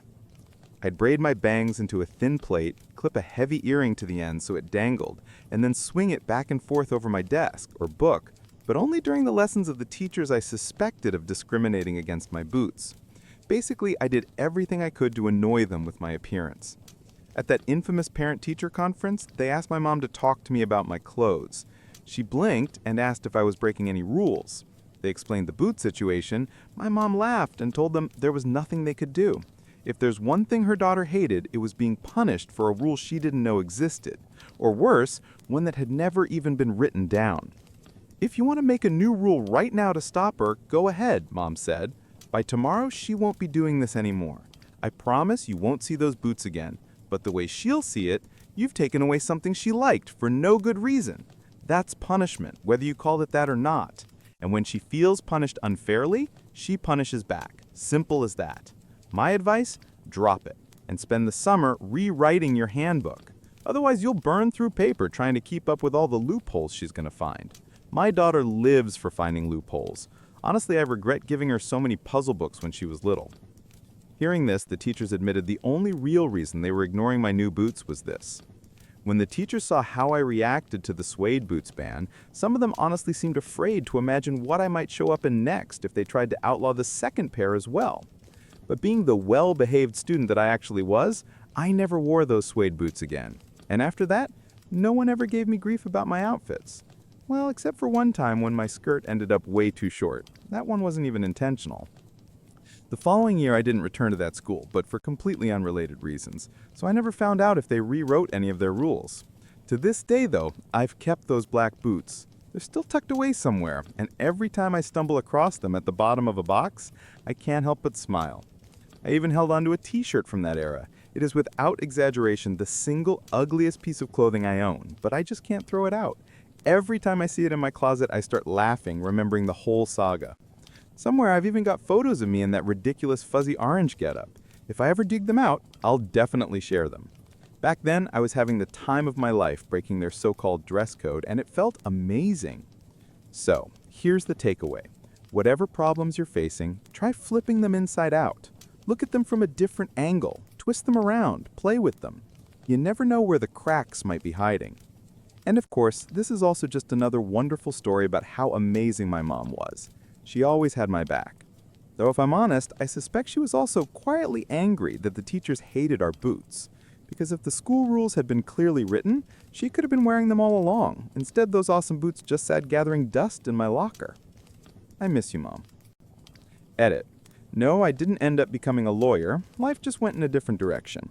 These days I work for myself, building a business in a field I'm genuinely passionate about. I enjoy almost every minute of it. I'm happy, and I'm grateful that I get to love what I do. One last note. This whole story took place in the mid-90s. Strange things in the mailbox.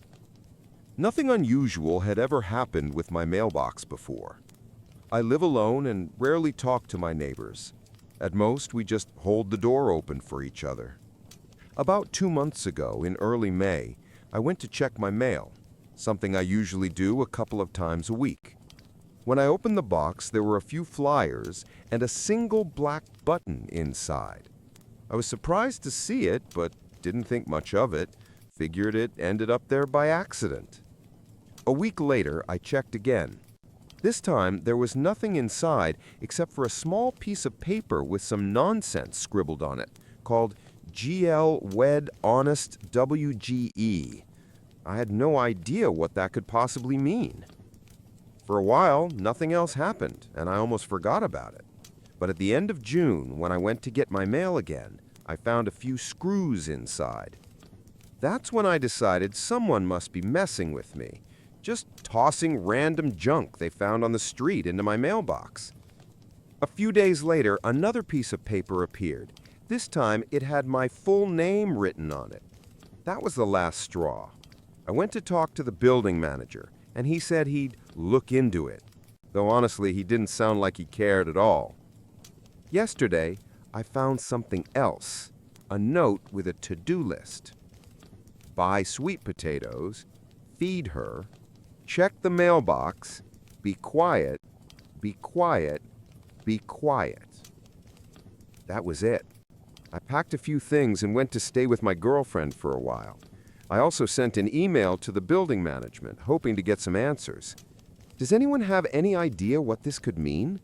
Has anyone ever dealt with something like this? It all feels too bizarre and time-consuming to be a simple prank. Edit. I should have mentioned this earlier. The mailboxes can only be opened with a special key. They're all outside in a small shed. I don't know if someone could have picked the lock or slipped something through the slot. As of today, July 23rd, 2025, I've already contacted the police. When I came back from my girlfriend's place this morning, my apartment door was wide open, even though I'm absolutely sure I locked it. Inside, it was obvious someone had been there. My things, furniture, and papers on the desk looked disturbed, like someone had moved them and then tried to put everything back in place. I couldn't tell if anything was missing, but all my expensive stuff, my monitor, TV, and headphones were still there. I called the police immediately. 2 officers came to take a report. They advised me to stay with my girlfriend while they investigate and told the building manager about what happened. They said they'd probably call me tomorrow to go over everything again and try to figure out what's going on. I have no idea who could have broken into my apartment. I barely know anyone in this city and can't imagine who'd do something like that. But clearly someone has targeted me, and somehow they have access to both my mailbox and my apartment keys. I'm confident the building management will cooperate with the police and review the security footage. I'll update this post if I learn anything new. Thanks to everyone for your comments and attempts to help. Final update. Thank you all for the advice and support.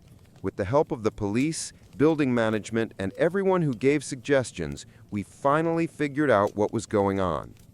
The management reviewed the security camera footage and identified the person who had been entering my apartment. It turned out that the previous tenant somehow kept an extra set of keys, both to the apartment and the mailbox. After management contacted the police, they tracked her down using the forwarding address she had left for her security deposit refund. She actually confessed to everything. It was indeed her who had been leaving the items in my mailbox. The police told me she suffers from serious mental health issues, and all those random notes and lists were the result of her illness. They also explained that she probably saw my name on the letters in the mailbox, which is how she learned who I was. The part that scared me the most was when the officer said she had entered my apartment several times, which means it's entirely possible she was there while I was asleep. That thought alone still gives me chills. I don't plan to post any more updates. I just want to move on and forget this whole thing as quickly as possible. Thank you to everyone who helped. I truly hope none of you ever have to go through something like this.